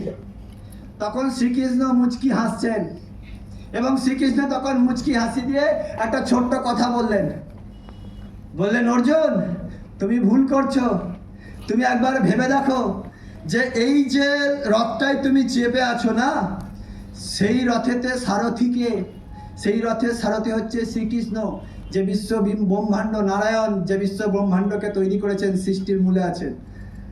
আর এই রথের ধ্বজ, এই রথের যে ধ্বজেতে রয়েছে সেটা হচ্ছেন হনুমানজি, মানে হচ্ছে শিবের একটা অংশ। তাহলে যে রথেতে বিশ্ব ব্রহ্মাণ্ডের সৃষ্টির আসল 2জন কাণ্ডারি বসে রয়েছে, সেই রকম একটা রথকে যদি ও 2 কদম পিছিয়ে দেয়, তার মানে বুঝে নাও ও কতটা পাওয়ারফুল ছিল। এটা হচ্ছে কর্ণের পাওয়ার, এতটাই পাওয়ারফুল ছিলেন কর্ণ। অর্জুন গোটা মানে শ্রীকৃষ্ণ গোটা মহাভারতে কাউকে নিয়ে ভয় পায়নি, ভয় একজনকে নিয়ে পেয়েছিলেন, সেটা হচ্ছে কর্ণকে নিয়ে। তাহলে এতটা পাওয়ারফুল সূর্যপুত্র কর্ণ, এতটা পাওয়ারফুল থাকার পরেও, এত স্ট্রেংথ, এত কিছু পাওয়ার থাকার পরেতেও ওর কর্ণের বিনাশ হয়েছিল কিসের জন্য? কারণ এই যে ব্যাড অ্যাসোসিয়েশনশিপের মধ্যে পড়েছিল বলে। সে বন্ধুত্ব করেছিল কার সঙ্গে? দুর্যোধনের সঙ্গে। যে দুর্যোধন ছিল অন্যায় অত্যাচারের একটা প্রতীক। ওই খারাপ সঙ্গে থাকার জন্য সে বুঝতে পারছে চোখের সামনে সব কিছু খারাপ হচ্ছে, তারপরেও সে সেখান থেকে বেরিয়ে আসতে পারেনি। আমাদের এখানকার অনেক স্টুডেন্টরা বুঝতে পারে যে পাশের বন্ধু বান্ধবগুলোর সঙ্গে আমি মিশছি, তারা আমার একটা টাকা রোজগার তো দেবেই না, আমার ফিউচারেতে 1% তারা সহযোগিতা করবে না, বরঞ্চ আমার কাছ থেকে আমার সব স্বপ্ন কেড়ে নেবে। তারপরেও আমরা তাদের সঙ্গে মিশি এবং আমরা এরকম কর্ণের মতো বলি হই। তো বারবার বলতে চাইবো, একটা সঙ্গ খুব দরকার, একটা সঠিক গুরু খুব দরকার, যেটা আমরা খুব লাকি না আমরা এই প্ল্যাটফর্মে এসে লর্ডস অফ এরকম গুরুদেরকে পেয়েছি। ম্যাডামের জন্য বিজ্ঞান রয়েছে, ক্লিয়ার হয়েছে? কারণ এটা সঙ্গটা খুব দরকার। আমি কার সঙ্গে মিশছি, কার সঙ্গে উঠছি বসছি, আমি যার সঙ্গে মিশছি সে তার সঙ্গে কথা বলে আমার এনার্জি কমে যাচ্ছে না বাড়ছে, তার সঙ্গে কথা বলে আমার হিংসা বিদ্বেষ এই সমস্ত কিছু বাড়ছে না কমছে। কোন জিনিসটা হচ্ছে? তার সঙ্গে কথা বলে, তার সঙ্গে মিশে আমার মন চঞ্চল হচ্ছে নাকি সঠিক একটা দিকে এগোতে সাহায্য করছে। সব কিছুর ওপর দাঁড়িয়ে রয়েছে তুমি লাইফটাতে কিভাবে থাকবে। কারণ ম্যাক্সিমাম লোকে একটা প্রবলেম যেটা দেখা যাচ্ছে সেটা হচ্ছে সুগারের প্রবলেম। অনেকে বলে মিষ্টি খেলে নাকি সুগার হয়, না মিষ্টি খেলে সুগার হয় না, সুগার হলে মিষ্টি খেতে নেই। সুগার হয় আমাদের ওভার থিঙ্কিং এবং উল্টোপাল্টা বাজে চিন্তাভাবনা, এক্সট্রা চিন্তাভাবনা করবার জন্য। তো এর থেকে বাঁচার জন্য একটা গুড অ্যাসোসিয়েশনশিপ খুব দরকার রয়েছে। এর জন্য বড়দের জন্য আজকে এই অ্যাসোসিয়েশনশিপ বাঁচানোর জন্য এখন বড় লোকদের জন্য রয়েছে লাফিং ক্লাব। আমরা দেখতে পাই কি পাই না, যেখানে যারা বড় লোক আছেন তারা টাকা দিয়ে সেখানেতে ওই জিনিসগুলোকে করে, মানে হাসতে যায়, টাকা খরচা করে। মানে এখন হাসতে গেলেও টাকা খরচা করতে, এখন হাসতে গেলেও মিরাক্কেলের শো দেখতে হয়, এখন হাসতে গেলেও মোবাইলে দুটো ফানি ভিডিও দেখতে হয়, মানে ভেতর থেকে হাসি আর আসে না। কেন? কারণ আশেপাশে সব নোংরাই ভরে গেছে। তো যাকেই দেখবে, আমি তো দেখি অনেক সময় টাটাস খুললে শুধু দুঃখ আর দুঃখ, কারোর টাটাসে কোনোদিন আনন্দের টাটাস দেখতে পায় না। তোরা দেখেছিস কোনোদিন? তো অর্ধেক দুঃখ আর দুঃখ, মানে জীবন দুঃখময়। সে আমরা পড়েছিলাম, এখন মনে হয় যেদের দেখলে মনে হয় যা সত্যি জীবন দুঃখময়। তো যেটা বললাম যে একটা গুড অ্যাসোসিয়েশনশিপের জন্য বড় লোকদের জন্য রয়েছে লাফিং ক্লাব, আর গরিব মানুষ বা সাধারণ মানুষদের জন্য রয়েছে সৎসঙ্গ। হচ্ছে কি হচ্ছে না? কি বলছে? সৎসঙ্গে মেশো। বিভিন্ন জায়গায় দেখবে বিভিন্ন গুরুরা এরকম সৎসঙ্গ করাচ্ছে যে মানুষকে ভালো দিকে আনার জন্য।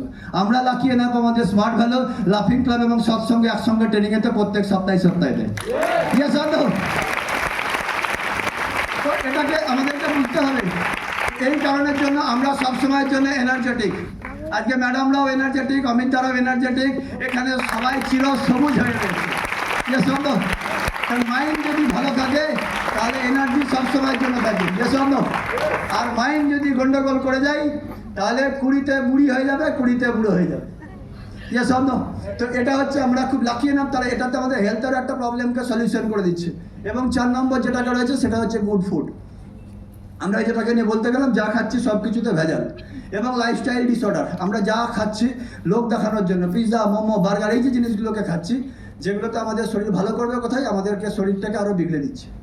তো এর থেকে বাঁচার জন্য কি বলছে? আমরা যে খাবারগুলো খাচ্ছি তার সঙ্গে সঙ্গে ড্রাই ফ্রুট অ্যাড করতে বলছে, ফ্রুটস এবং ভেজিটেবল এগুলোকে আমাদেরকে খাবারের মধ্যে অ্যাড করতে বলছে যখন তুমি কোনো রিচ কোনো কিছু খাবার খাচ্ছ তখন অবশ্যই স্যালাড মাস্ট। কারণ স্যালাডটা কী করে? আমাদের ডাইজেশন করতে অনেকটা হেল্প করে। যে কোনো দেখবে যখন শাকসবজি যখন খাওয়া হয় তখন দেখবে যেভাবে পায়খানা ক্লিয়ার হয়, উল্টোপাল্টা যখন আমরা প্রোটিন জাতীয় মাংস বা এই সমস্ত জিনিস যখন আমরা খাই তখন দেখবে কনস্টিপেশনের প্রবলেমটা বেশি করে হয়, যেটা আজকে প্রচুর মানুষদের দেখবে অনেক সময় কনস্টিপেশন বা এই সমস্ত প্রবলেমগুলোকে তৈরি হয়। তো সেই কারণের জন্য স্যালাড, ফ্রুটস এবং ভেজিটেবলস এগুলোকে তোমরা খেতে অভ্যস্ত করো। আর তার সঙ্গে সঙ্গে ড্রাই ফ্রুট তো রয়েছে। এবার এইগুলোকে অনেক সময় কি হয়, যে ড্রাই ফ্রুট খাবি কি, আখরোট খেতে যাবি 1400 টাকা কিলো, সাধারণ মানুষের দেখে চলে আসবে। আমি কত বড় রকম ঘুরিয়েছি, মানে তোদের সময়তে এরকম ঘুরিয়েছি, প্যাকেট দিচ্ছি 1400 টাকা কিলো। 1400 টাকা দিয়ে 3 কেজি মাংস 6 দিন ধরে খাওয়া যাবে। আখরোট খাবে, এইসব বড় লোকেদের জিনিস, কিন্তু এগুলোই আমাদের হেলথের জন্য ভালো। খাবি কি? ঝাঁঝেই মরে যাবি। 5টা ফল প্রত্যেক দিন খেতে বলছে। 5টা ফল পাবি কোথায় আর খাবি কি? 5টা ফল খেতে গেলে আমাদের অবস্থা খারাপ হয়ে যায়। এবার এই টোটাল সলিউশনের জন্য স্মার্ট ভ্যালু কি নিয়ে এলো সাপ্লিমেন্ট, যে এই টোটাল জিনিস যেগুলোকে তোমার দেহে দরকার অথচ তোমার বাজেটের জন্য তুমি নিতে পারছো না, সেই প্রত্যেকটা খাবারকে প্রত্যেকটা মানুষ যাতে নিতে পারে তার জন্য হচ্ছে সাপ্লিমেন্ট। এবার সাপ্লিমেন্টের কাজ কি? অনেক সময় অনেকে বুঝতে পারে না যে সাপ্লিমেন্টের কাজ কি। সাপ্লিমেন্টের মেইন যেটা কাজ রয়েছে সেটা হচ্ছে কি না, আমরা এই যে বৃষ্টি হওয়াটাকে আমরা আটকাতে পারি না, কিন্তু আমরা ছাতা ব্যবহার করতে পারি তো। আমরা শীতটাকে আটকাতে পারি না, শীতটাকে পরিবর্তন করতে পারি না, কিন্তু আমরা একটা জ্যাকেট পরতে পারি তো। Yes or no? সাপ্লিমেন্ট কি করে? আমরা পলিউশন আটকাতে পারি না, কিন্তু পলিউশনের পাশ থেকে নিজেকে তো বাঁচাতে পারি। তার জন্য যেটা দরকার সেটা হচ্ছে সাপ্লিমেন্ট। আমাদের যে সাপ্লিমেন্টগুলোকে রয়েছে প্রত্যেকটা ন্যাচারাল, আয়ুষ, ফেসি এবং যার কোনো মানে স্বীকৃত রয়েছে এবং যার কিন্তু কোনো সাইড এফেক্ট নেই। এবং শুধু তাই নয়, ভেতর থেকেও চকচকে করে এবং বাইরে থেকে চকচকে করার জন্য আমাদের পার্সোনাল কেয়ার, বিউটি কেয়ার। নতুন আমাদের কিছুদিন আগে আমরা দেখতে পেয়েছি যে আমাদের বিউটি কিট লঞ্চ করেছে। Yes or no? তাহলে মেয়েরা সেটাকে পেয়ে খুব আনন্দিত তো নাকি? যে এবার থেকে আগে যেরকম আমরা অন্য ল্যাকমি, এইমি, তাইমি মাখতাম, এখন এবার থেকে আমরা স্মার্ট ভ্যালুর প্রোডাক্ট ইউজ করতে পারবো। Yes or no? তো চাইবো সবাই যেন সেই কিটগুলোকে তুলে নেয়। তো সেই ব্যাপারগুলোকে রাখার জায়গাগুলোকে রয়েছে। এরপরে কি রয়েছে সেটা হচ্ছে যে নেক্সট অবজেক্টিভ যেটাকে রয়েছে, farmer to become smart farmer. যে আমাদের স্মার্ট ভ্যালু যেটাকে করে যে প্রত্যেকটা ফার্মারদেরকে স্মার্ট ফার্মার বানানোর জন্য। কারণ সবাই লাভ করে, সবাই নিজেদেরটা গোছায়, কিন্তু একমাত্র প্রত্যেকটা ক্ষেত্রতে বলির পাঁঠা করা হয় সেটা হচ্ছে ফার্মার, চাষিরা। যে চাষিরা আজকে খাবার দিচ্ছেন বলে আজকে তুমি আমি ভালো ড্রেস পোশাক পরেও আজকে খাবারটা মুখে তুলতে পারছি। একবার বিগ হ্যান্ড হয়ে যাবে সেই সমস্ত চাষিদের জন্য, যারা আজকে না খাবার তুলে দিলে আজকে লাখপতি হোক বা কোটিপতি হোক, একটা দানাও তোমার মুখে যুক্ত নেই। অথচ সেই চাষিদেরকে দিয়ে কেউ ভাবার জায়গা নেই। আজকে আমরা লাকি এনাফ স্মার্ট ভ্যালুর মধ্যে একটা প্ল্যাটফর্ম রয়েছে, যারা শুধু রোজগার করতে শেখায় না, ভালো শিক্ষা, ভালো স্বাস্থ্য বানাতে শেখায় না, তার পাশাপাশি আজকে চাষিদেরও ব্যথাটাকে বুঝেছে। কম খরচে বিজ্ঞানসম্মত পদ্ধতিতে ভালো ফসল কি করে আনবে এবং বেশি দিন ধরে মাটিকে বাঁচিয়ে আরও বেশি দিন ধরে চাষ কি করে করবে, তার উপরে তো আমাদের বেশ কিছু প্রোডাক্ট এবং সাপ্লিমেন্টগুলো এসছে। সেটা নিয়ে আশা করছি তোমরা প্রত্যেকেই গ্রুপে জানো। তো একবার বিজ্ঞান হবে তো স্মার্ট ভ্যালু প্ল্যাটফর্মের জন্য। নেক্সট মিশন কি রয়েছে সেটা হচ্ছে ইনকাম ফর অল। যে প্রত্যেকের জন্য রোজগার, সবাইকে রোজগার করাতে হবে, সবাইকে তাদের চাহিদা মতো রোজগার করাতে হবে। সেই অবজেক্টিভ নিয়ে কিন্তু কাজ করছে আমাদের স্মার্ট ভ্যালু প্ল্যাটফর্ম, যার মধ্যে প্রথম কি রয়েছে ইনকাম। আমরা দু রকম ক্যাটেগরিকে দেখতে পাচ্ছি, কি এটা আমার কথা নয়, বলছে 10% লোক যারা লাইফটাকে এনজয় করে আর 90% লোক যারা রোজ কামায় রোজ খায়। যদি তোমাদেরকে অপশন হিসেবে চুজ করতে দিই, কোনটাকে চুজ করবে, ফার্স্ট না সেকেন্ড?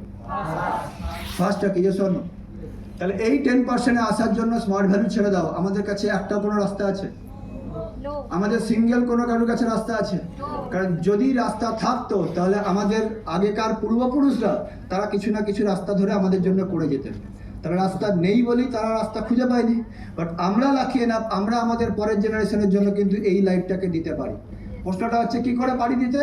তার জন্য যেটা রয়েছে ইনকাম দু ধরনের হয়, একটা হচ্ছে অ্যাক্টিভ ইনকাম, একটা হচ্ছে প্যাসিভ ইনকাম। অ্যাক্টিভ ইনকাম মানে যতক্ষণ কাজ করবে ততক্ষণ রোজগার। প্যাসিভ ইনকাম মানে কি, যখন তুমি কাজ করবে ততক্ষণ ইনকাম, প্লাস যতক্ষণ তুমি কাজ করবে না তখনও বসে বসে ইনকাম। যে অপরচুনিটি আমরা খুব লাকিয়ে না, আজকে আমরা স্মার্ট ভ্যালুর থ্রুতে সেই সুযোগটাকে আমরা পাই। Yes or no? যে জায়গাতে কারা কারা রয়েছেন আজকে বড় বড় বিলিয়নিয়ার যারা রয়েছেন তারা এই কনসেপ্টে ইনকাম করেন। বাট আমাদের কাছে না, বাবা মায়েরা বড় বড় টাকার ইনভেস্টমেন্ট করে কিছু দিয়ে গেছে, যে হয়তো 5খানা বড় বড় বিল্ডিং করে দিয়ে গেছে, সেই বিল্ডিংটাকে ভাড়া দিয়ে খাবো, বা হয়তো 100 বিঘা জমি ছেড়ে গেছে, যে জমিটাকে লোককে দিয়ে খাবো। তাহলে বসে বসে খাওয়ার মতো কোনো কিছু আমাদের কাছে নেই। বাট স্মার্ট ভ্যালু এমন একটা প্রজেক্ট যেখান থেকে আমরা টাইম কম্পাউন্ডিং, ট্যালেন্ট কম্পাউন্ডিং, একবার আমরা টিমটাকে বানিয়ে নিয়ে সারা ভারতবর্ষ জুড়ে আমরা বিজনেসটাকে করতে পারি এবং প্রত্যেকটা মানুষকে এই অপরচুনিটিটা দিতে পারি অ্যাক্টিভ ইনকাম এবং প্যাসিভ ইনকাম করার। Yes or no? তো একবার স্মার্ট ভ্যালুর জন্য বিজ্ঞান হবে তো। এবার যেটা রয়েছে এন্টায়ার, আর একবার একটু বলে দিই ছোট্ট করে যে স্মার্ট ভ্যালু থেকে টোটাল ওভারঅল আমরা কি কি পেতে পারি। অনেকে বলে এখান থেকে স্বপ্ন দেখায়, কিন্তু স্বপ্ন পূরণ হয় না। স্বপ্ন পূরণ 100 নয় 1000% এখান থেকে হয়, কারণ আমরা এখান থেকে শিখতে শিখতে ইনকাম করতে পারি। পারি কি পারি না? কারা কারা আছি আমাদের যারা এখনো কম্পিউটার কোর্স করছি এবং করতে করতেও ইনকাম করছি? কারা কারা আছি একটু হাত তুলে দিতে। তাহলে এখানে দেখে নিতে পারো লট সব ছেলেমেয়েরা যারা আজকে শিখতে শিখতে ইনকাম করছে, তারা কিন্তু ভিক্ষে নিচ্ছে না, ইনকাম করছে। 25,000 টাকা যেটা আজকে ছেলেমেয়েরা পাচ্ছে সেটা ভিক্ষের টাকা, কিন্তু তোমরা যদি 1,500 টাকাও যেটা ইনকাম করছো সেটা কিন্তু নিজের মেহনতের টাকা, ইনকামের টাকা। যেখানে ওই 1,500 টাকাটা তোমার কাছে কালকে 1.5 লাখ টাকার অপশন রয়েছে, তাকে 50,000 টাকাটা কালকে 5,000 টাকা বাড়বে। সুতরাং অনেক কিছু, অনেক সময় অনেক গার্জেনরা বলে এতদিন তো হলো মাত্র টাকা 1,500 দিয়ে শুরু হয়েছে, এবার সংখ্যাটা কত হবে? সেটা তো জাস্ট, এটা তো আমার বিগিনিং, এবার তো এখনো পুরো বাড়ানোর রাস্তা তো আমার হাতে রয়েছে। তো এখান থেকে শিখতে ইনকাম করা যায়। সেকেন্ড যে টাকা রয়েছে ইনসেন্টিভ ইনকাম করা যায়। আজকে কত কত বাইরের লোকেরা আজকে বিভিন্ন চাকরির সাথে সাথে ওভার টাইম করে, কিসের জন্য? ইনসেন্টিভ ইনকাম করার জন্য। যে তোমাকে এতগুলো টার্গেট দিয়েছে, যদি এর থেকে বেশি করতে পারো 1% ইনসেন্টিভ পাবে। তো আমাদের স্মার্ট ভ্যালুতেও আমরা ইনসেন্টিভ ইনকাম করতে পারি কি পারি না? তার জন্য টার্গেটের পরে নয়, টার্গেট নেওয়ার আগে থেকেই আমরা ইনসেন্টিভ ইনকাম করবার সুযোগ দেয়। নাম্বার 3 যেটাকে রয়েছে বোনাস ইনকাম। এখানে তো যাই হোক একটু 25,000 থেকে লেখা আছে, এখন কোম্পানি 10,000 টাকা থেকে বোনাস শুরু করেছে। ইয়েস তো যে একমাত্র যদি একজন কেউ স্মার্ট সুপার স্মার্ট অ্যাচিভার হতে পারে, তাকেও কোম্পানি 10,000 টাকা বোনাস দেবে। এটা একটা গ্রেট অপরচুনিটি তো আমাদের প্রত্যেকের জন্য। কারা নেবো এবছর? দাদা 10,000 নেবই এবছরেতে, যাই হয়ে যাক 10,000 নেবই এবছরেতে। এখনো যা সময় আছে 100% হবে। ক্লিয়ার হয়েছে? তো সেই অপরচুনিটি, বোনাস ইনকাম করবার অপরচুনিটি রয়েছে। আমরা রাজাদার মুখে একবার বিগ হ্যান্ড হয়ে যাক এই পার্সোনালিটির জন্য, যেহেতু নামটা উঠে গেল, ওনার মুখে আমরা যখন শুনেছিলাম সব থেকে লোকেরা ভাবে সব থেকে বেশি বোনাস পাওয়া যায় রেলের চাকরিতে। উনিও বলেছিলেন একটা ট্রেনিংয়েতে যে 18,000 সামথিং উনি বোনাস পান একটা ভালো পোস্টে থাকার পরেতে। সেখানে আমাদের স্মার্ট ভ্যালুর মিনিমাম একটা পিন, সেই পিনেতে পা দিলে 25,000 টাকা বোনাস পাওয়া যেত। This is the power of smart value platform. তো সেই রকম একটা প্রজেক্টে আমরা এসেছিলাম। থ্যাংক গড আজকে রাজাদার জন্য আরেকবার চেয়ে নেব বিগ হ্যান্ড, যে ওই দেখার মতো চোখটাতে উনি ছিলেন এবং আমাদের অনেকটা সেই দেখাটাকে দেখিয়ে দিয়ে গেছে। তো এটা হচ্ছে জায়গা। এর সঙ্গে কি রয়েছে? রিওয়ার্ড এবং রিকগনিশন। আজকে এমন অনেক ঘরের ছেলেমেয়েরা আছে যারা কোনোদিন স্কুলেতে 500 লোকের সামনে থেকে রিওয়ার্ড পায়নি, রিকগনিশন পায়নি, সারা জীবন হাততালি মেরে কাটিয়েছে। সেই সমস্ত অতি সাধারণ ঘরের ছেলে মেয়েদেরকে বড় বড় সেলিব্রিটিরা যে স্টেজ থেকে প্রাইজ পায়, সেরকম বড় বড় স্টেজ থেকে তাদেরকে প্রাইজ নেওয়ার অকাল তৈরি করে দেয় স্মার্ট ভ্যালু প্ল্যাটফর্ম। আমার মনে আছে যেবারেতে আমাদের প্রথমবার না দ্বিতীয়বারে যখন প্রোগ্রাম হয়েছিল এবং প্রথম আমি প্রাইজ নেওয়ার সুযোগ পেয়েছিলাম, যারা ম্যানেজমেন্টে ছিলেন তারা, যেহেতু পিছন দিকে ছিলাম, তো সেখান থেকে ম্যানেজমেন্টে যারা ছিলেন তারা বলছিলেন যে ওই স্টেজেতে তার আগের দিনকে ফিল্ম ফেয়ার অ্যাওয়ার্ড হয়ে গেছে। সায়েন্স সিটি অডিটোরিয়ামে ওই স্টেজেতে তার আগের দিনকে ফিল্ম ফেয়ার অ্যাওয়ার্ড হয়ে গেছে। মানে ওই স্টেজ থেকে কারা অ্যাওয়ার্ড নিয়ে গেছে? প্রসেনজিৎ, ঋতুপর্ণা সেনগুপ্ত, এই সমস্ত বড় বড় স্টার সেলিব্রিটিরা ওই স্টেজ থেকে প্রাইজ নিয়ে গেছে। যাদেরকে দেখতে গেলে আমরা ভাগ্যবান মনে করি, সেই রকম একটা স্টেজ থেকে প্রাইজ নেওয়ার অকাত, এটা তো স্মার্ট ভ্যালুই পারে। তো এই লেভেলে রিকগনিশন, এটা কিন্তু রিওয়ার্ড অ্যান্ড রিকগনিশন রয়েছে, তার সঙ্গে সঙ্গে security, generation after generation security. যার জলজান্ত উদাহরণ বলতে গেলে তো ওই মানুষটার কথাই আবার আসে। আর একবার বিগ হ্যান্ড চেয়ে নেবো রাজাদার জন্য। আজকে উনি হয়তো আমাদের কাছে নেই, কিন্তু আমাদের ভেতরে তো উনি সবসময় আছেন। বাট তারপরে তো আজকে ওনার পরিবার কিন্তু ওনার রোজগারের টাকা প্রত্যেক সপ্তাহে পায়। This is the power of smart value platform এবং স্মার্ট ভ্যালু সিকিউরিটি। তার সঙ্গে সঙ্গে যেটা রয়েছে সেটা হচ্ছে বাঙালিরা একটু ঘুরতে বেশি ভালোবাসে। এখান থেকে প্রচুর জায়গায় ঘুরতে বেড়াতে যাওয়ার অপরচুনিটি আছে। দীঘা, পুরী, দার্জিলিং, দিল্লি, সুন্দরবন, কালিম্পং, গোয়া, সিমলা, কুলু, মানালি, এরকম প্রচুর জায়গায় ন্যাশনাল ট্রিপ বেড়াতে যাওয়ার সুযোগ রয়েছে। এখনই তো রয়েছে। মানে বলবো স্মার্ট ভ্যালুতে সব থেকে যদি আকর্ষণীয় এবং পাওয়ার মতো খুব সহজ ট্রিপ কিছু থেকে থাকে, সেটা হচ্ছে সুপার স্মার্ট অ্যান্ড বিলো। তাদের জন্য 2টো স্টেপ মারো আর গোয়া যাও। এর থেকে বড় এনজয়মেন্টের জায়গা আর কিছু হতে পারে না। যে গোয়া যাওয়ার জন্য 160টা স্টেপ করতে হয়, রুবি অ্যাচিভার হতে হয়, সেই গোয়া চৈত্র সেলের থেকেও বড় স্টেপ দিয়ে মাত্র 2টো স্টেপেতে নিয়ে যাওয়ার জায়গা করছে। তাহলে সেটাকে অ্যাচিভ করতে হবে তো। রেডি আমরা প্রত্যেককে? কারণ আমার মনে আছে আগের বার যখন একবার গোয়া যখন গিয়েছিলাম আমরা, প্রায় 2000 তারও বেশি লোককে নিয়ে যখন গোয়া ট্রিপ করিয়েছিল, যেখানে ঘুরে বেড়াচ্ছি গোয়ার রাস্তার মোড়ে সেখানেই দেখছি স্মার্ট ভ্যালুর টুপি পরা স্মার্ট ভ্যালুর লোক। মনে হচ্ছিল যে অর্ধেক গোয়াতে স্মার্ট ভ্যালুর লোকেরাই ঘিরে নিয়েছে। আরে এটা তো ঘিরবেই, স্মার্ট ভ্যালুর লোকেরা তো সারা বিশ্ব জুড়ে রাজত্ব করবার জন্য এসেছে। গোয়াতে দূর কি বাত, কারণ কিছুদিন পরেও আমরা জানি 25 বছরের সেলিব্রেশন হতে চলেছে আমাদের দিল্লি হায়াত রেজেন্সিতে। সেদিনকেও আবার একটা ধামাকা গোটা ইন্ডিয়া দেখবে যে স্মার্ট ভ্যালু কি করতে পারে। Yes or no? তো এই যে ব্যাপারগুলো রয়েছে, প্রচুর জায়গায় ঘুরতে বেড়াতে জায়গায় যাওয়ার অপরচুনিটি রয়েছে, শুধু ন্যাশনাল ট্রিপ নয়, তার সঙ্গে সঙ্গে international trip, Thailand, Malaysia, Hong Kong, Singapore, Switzerland, প্রচুর প্রচুর জায়গায় বেড়াতে যাওয়ার অপরচুনিটি রয়েছে। আমার লাইফের প্রথম বেড়াতে যাওয়া, যেটা আমি কখনো মানে ভুলতে পারি না, যখন প্রথমবার ফ্লাইট চাপা এবং প্রথম যখন থাইল্যান্ডে যখন যাচ্ছি, তো তখন জাস্ট ফ্লাইটটা যখন জাস্ট মানে রানওয়েতে উঠেছে, রানওয়েতে ওঠার সময় যখন স্পিডটাকে বাড়িয়েছে, বাড়ানোর পর যখন মানে জাস্ট ফ্লাইটটা যখন উঠছে না, সেই সময়তে ভেতরে তো সবাই জোর ওয়াও করে জোর চেঁচিয়ে উঠেছে, মানে নাগরদোলায় চাপলে যেরকম হয়, তো সেরকম ভয়েতে জোর চেঁচিয়ে উঠেছে।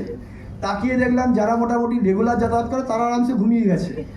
তো চেঁচিয়েছে কারা? স্মার্ট ভ্যালু তাকিয়ে দেখলাম যে সব কটা স্মার্ট ভ্যালু মাছ ভয়েতে চেঁচিয়েছে।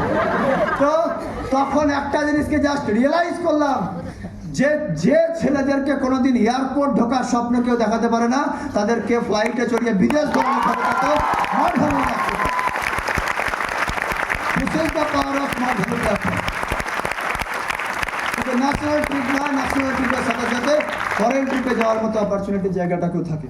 এছাড়া কি কি রয়েছে যেটাকে আমরা জানি, তো এই কারণের জন্য এপিএলএল যেরকম বেস্ট এডুকেশনালের অ্যাওয়ার্ড যখন পাচ্ছে, ঠিক same to same smart value APLL যখন ইন্ডিয়ার মধ্যে খেলছে বেস্ট হয়ে, বাচ্চা যখন বাড়িতে খেলছে, বাবা তখন রাজত্ব করছে গোটা দেশ জুড়ে, শুধু গোটা দেশ জুড়ে নয়, বিশ্ব জুড়ে।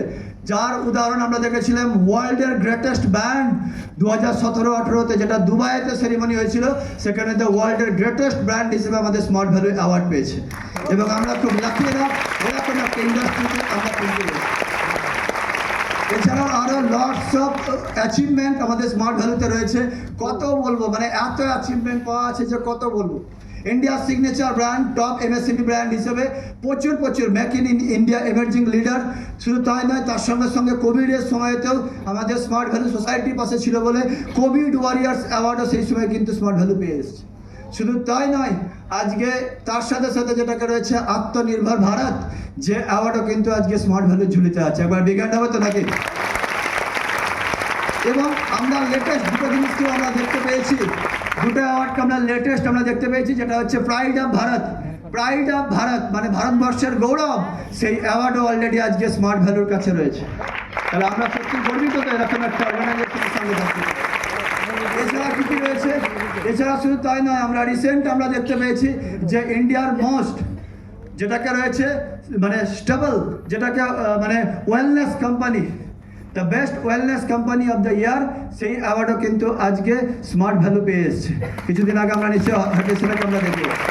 তো এত কিছু অ্যাওয়ার্ড, রিওয়ার্ড, আমার তো মনে হয় স্মার্ট ভ্যালু যেভাবে কাজ করে যাচ্ছে, রিওয়ার্ডও অনেক কম পড়ে যায়। Yes or no? তো এটা হচ্ছে সব থেকে বড়, এবং স্মার্ট ভ্যালুর রিওয়ার্ড হচ্ছে সব থেকে বড় রিওয়ার্ড হচ্ছে এটা, একটা অতি সাধারণ ঘরের ছেলে মেয়েদেরও স্বপ্ন পূরণ করার ক্ষমতা একমাত্র স্মার্ট ভ্যালু এবং স্মার্ট ভ্যালু লিডাররা দেখছে। এটা হচ্ছে স্মার্ট ভ্যালুর সব থেকে বড় রিওয়ার্ড। এছাড়া যেটা রয়েছে সেটা হচ্ছে আমরা জানি যে স্মার্ট ভ্যালু টোটাল যেটাকে রয়েছে দুটো বড় বড় world record already smart value করে এসছে। সেটা হচ্ছে যে আমরা জানি যে হেলমেট, সব থেকে বড় একটা হেলমেট, 8,000+ মানুষকে নিয়ে ওয়ার্ল্ডের রেকর্ড আছে। এখানেও আমরা হয়তো অনেকেই আছি যারা এই রেকর্ডের সাক্ষী ছিলাম। কারা কারা আছে একটু হাত তুলবি? ঠিক আছে, আমরা এখানে অনেকেই আছি যারা আমরা সেই রেকর্ডের মানে ইয়েতে রয়েছে। তার মানে আমরাও রেকর্ডধারী লোক, স্মার্ট ভ্যালু রেকর্ড করছে এবং সেই রেকর্ডের সাক্ষী আমরাও আছি। একবার বিজ্ঞান হয়ে যাবে যারা সেই সময়তে এই রেকর্ডের সময়তে ছিল। আর এটা হচ্ছে সব থেকে বড় ওয়াটার ড্রপ, যেটা সিএসআর অ্যাক্টিভিটির মধ্যে পড়ে, যে দুটো অ্যাক্টিভিটি সিএসআর অ্যাক্টিভিটির মধ্যে আসে। তো সব থেকে বড় ওয়াটার ড্রপ যেটাকে ছিল সেটা দিল্লিতে হয়েছিল। এটাও কিন্তু আজকে স্মার্ট ভ্যালু একটা বিগেস্ট অ্যাচিভমেন্ট জায়গা রয়েছে। তাহলে আমরা মোটামুটি বুঝতে পারলাম যে স্মার্ট ভ্যালুর ব্র্যান্ডটা কত বড়, স্মার্ট ভ্যালুর ইন্ডাস্ট্রিতে কোন ইন্ডাস্ট্রিতে আমরা চলে এসেছি। ইয়েস। আর কারোর এরপরে এত কিছু দেখার পরে তো এরপরে তো কি আর কারোর কোনো ডাউট আছে স্মার্ট ভ্যালুকে নিয়ে? এরপরেও যদি কারোর কাছে কোনো প্রশ্ন থাকে, তোমরা ওপেন মাইন্ডে বলতে পারো, কারণ এই জিনিসগুলোকে আমরা দেখেছিলাম বলেই কিন্তু আমাদের অনেক সময় ব্যাপারগুলোকে অসুবিধা মানে দেখেছিলাম বলেই আমরা যে কোনো চ্যালেঞ্জকে আমরা ফেস করতে পেরেছি। এরপরে যেটাকে রয়েছে সেটা হচ্ছে যে এত বড় বেস্ট প্ল্যাটফর্ম তো রয়েছে, কিন্তু বেস্ট প্ল্যাটফর্ম থেকে বেস্ট তখনই হতে পারবে যখন তুমিও বেস্ট হবে। Yes or no? আমি একটা নিনজা H2R নিয়ে নিলাম, কিন্তু আমি চালাতে পারি না, তাহলে আমি কি কোনোদিন রাইডার হতে পারবো? প্ল্যাটিনাম যদি চালানোর ক্ষমতা থাকে আর H2R যদি দিয়ে দেয়, তাহলে আমি কোনোদিন রাইডার হতে পারবো না, এই সারা জীবন প্ল্যাটিনার ড্রাইভার হয়েই থাকবো। যে সব কারণ প্ল্যাটিনা গাড়ি চালানো আর H2R চালানো দুটোর মধ্যে আকাশ পাতাল পার্থক্য আছে তো। প্ল্যাটিনা পুরো কান মুড়ে দেওয়ার পরে তো গাড়ি আর এগোয় না, কিন্তু H2R একটুখানি জাস্ট মারলেই পুরো সঙ্গে সঙ্গে বেরিয়ে যায়। এসব তাহলে যে কোনো কিছুর জন্য অকাত বানাতে হবে। স্মার্ট ভ্যালু বেস্ট এটা অলরেডি প্রুভ করে দিয়েছে। এবার আমরা বেস্ট সেটা আমাদের কর্ম এবং আমাদের পারফরমেন্স দিয়ে প্রমাণ করতে হবে। রেডি আমরা প্রত্যেকে? তো তার জন্য একটাই জায়গা যেটা রয়েছে, বলছে chase your dreams but make sure you don't find shortcut. এটা আমার কথা নয়, এটা হচ্ছে সচিন তেন্ডুলকর, যাকে ক্রিকেটের গড মানা হয়, একবার বিগ হ্যান্ড হয়ে যাবে পার্সোনালিটির জন্য। যে সাকসেস যদি পেতে হয় স্বপ্নটাকে চেস করো, কিন্তু কখনো শর্টকাট খুঁজতে যেও না। যা যা পেন, যা যা যন্ত্রণা আমাদেরকেও ফেস করতে হয়েছে, সেই প্রত্যেকটা পেন, প্রত্যেকটা যন্ত্রণা তোমাকেও ফেস করতে হবে। যদি রেডি থাকো তাহলে আজকে যা যা কিছু আমরা পেয়েছি, যত দিনে পেয়েছি, আমি বলবো তোমরা তার থেকে অনেক বেশি, অনেক কম টাইমেতে পাবে, কারণ স্মার্ট ভ্যালু সেভাবেই নিজেকে আপডেট করছে। রেডি আমরা প্রত্যেকে স্মার্ট ভ্যালুতে নিজেদের লিডারশিপটাকে বেস্ট করার জন্য। এরপরে যেটাকে রয়েছে, আরেকটা জিনিস যেটাকে রয়েছে, সেটা হচ্ছে सक्सेस के पीछे मत भागो, কাবিল বানো কাবিল, কামিয়াবি তো সালি ঝটবার কে পিছে আएगी। আমরা অনেক সময় ভাবি দাদা আমার তো অ্যাচিভমেন্ট বেরোচ্ছে না, গোয়া বেরোচ্ছে না, এই হচ্ছে না, তাই হচ্ছে না। যে কোনো কিছুর জন্য আগে আমাকে যোগ্যতা হতে হবে। স্মার্ট ভ্যালু তাদেরকেই দেয়। যেদিনকে আমিও তোমাদের মতো বসেছিলাম, সেদিনকে কোম্পানি আমাকে ফরেন ট্রিপ নিয়ে যায়নি, কিছুটা হলেও যোগ্যতা বানিয়েছি বলে তার জন্য কোম্পানি ফরেন ট্রিপ নিয়ে গেছে। এসব না, যোগ্যতা না বানালে কোনোদিন কোনো প্ল্যাটফর্ম থেকে সাকসেসফুল হওয়া যায় না। অনেক মানুষে বলে আমিও তো গিয়েছিলাম, কিছু করতে পারিনি। কেন করতে পারিনি? প্রবলেমটা স্মার্ট ভ্যালু ছিল না। যে কোনো জায়গা থেকে সাকসেসফুল হতে গেলে আগে আমাকে সেই প্ল্যাটফর্মে যোগ্যতা হতে হবে। এসব না, রেডি আমরা প্রত্যেককে নিজেদের যোগ্যতা বানানোর জন্য? যাই হোক, একটা ছোট্ট স্টোরি বলবো, তারপরে তো পুরো ব্যাপারটাকে ডিসকাশন করবো। রেডি আমরা প্রত্যেককে? তো দুজন বন্ধু ছিল, আমরা অনেক কাছে, কারা কারা একটু বেশি দিন ধরে কাজ করছি বলতে 1 বছরের বেশি, একটু হাত তুলবি। 1 বছর বা তার বেশি?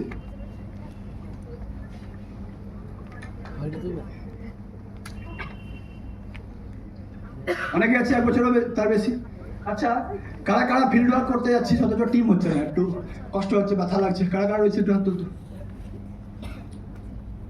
ঠিক আছে, মানে ফিল্ড ওয়ার্ক করছে দাদা, কিন্তু টিম হচ্ছে না, কষ্ট হচ্ছে খুব, সবাই না বলছে, রিজেকশন দিচ্ছে। একটা ছোট্ট স্টোরি তোমাদের সঙ্গে শেয়ার করবো। দুজন বন্ধু ছিল, একজন হচ্ছে জন আর একজন হচ্ছে সুরেশ। ক্লিয়ার? তো সেই যে দুজন বন্ধু যারা ছিল, এরা কি করেছে, জন হচ্ছে বড় লোকের, মানে রাজার ঘরের ছেলে, মানে বিশাল বড় লোকের ছেলে, আর সুরেশ হচ্ছে একটা গ্রামের ছেলে। তো সুরেশ হচ্ছে একটা যেহেতু গ্রামের ছেলে, সে কি করেছে, সে ভাবনা চিন্তা করলো যে একটা ব্যবসা করবে। কিসের ব্যবসা করবে? গরুর ব্যবসা করবে। যেহেতু গ্রামের ছেলে, গরু ফরু নিয়ে ব্যবসা করবে। তো সে তখন সেই ব্যবসাটাকে করবার জন্য কি করলো, সমস্ত টাকা পয়সা দিয়ে বেশ কিছু গরু ফরু নিয়ে একটা খাটাল করলো। তো যখন বেশ কিছু গরু টরু নিয়ে যখন একটা খাটাল করলো, তো কি হলো, কিছুদিন পরে দেখা গেল বেশ কিছু সব গরু সব মরে গেছে। এবার সর্বস্ব দিয়ে যেহেতু ওটাকে করেছিল, তো তখন সব গরু তখন মরে গেছে। এবার সব গরু মরে গেছে বলে ওরা প্রায়, মানে কি বলবো, মানে পথে বসার মতো অবস্থা। তো তখন সেই সময়তে ও তখন বলছে, ওর ওয়াইফ যিনি রয়েছেন তিনি বলছেন, তোমার তো একটা বন্ধু আছে জন, সে তো খুব বড় লোক, তুমি একটা কাজ করো না, তুমি সেই বন্ধুটার কাছে যাও না, দেখো না যদি কিছু হেল্প করে, আবার আমরা যদি বিজনেসটাকে আবার যদি দাঁড় করাতে পারি তাহলে খুব ভালো হবে। তো তখন ও বলছে যে ঠিক আছে তাহলে আমি আবার যাই। অনেক কিছু বলার পরে তো সে তখন গেছে। তো যখনই সে গেছে, জনের বাড়িতে যখন ঢুকেছে, তার সিকিউরিটি গার্ডটাকে আটকেছে, যেতে গিয়ে তুমি তোমাকে ঢুকতে দেওয়া হবে। তো তারপরে যা হোক করে সিকিউরিটি গার্ডকে বোঝানোর পরে তো যখন বাড়িতে ঢুকেছে, তখন জন তখন তাকে মানে ভালোভাবে তাকে স্বাগত করেছে, খাওয়া দাওয়া ভালোভাবে, প্রাইজ অনেক কিছু ব্যাপারগুলো, মানে হেভি লেভেলের একটা স্বাগত করেছে।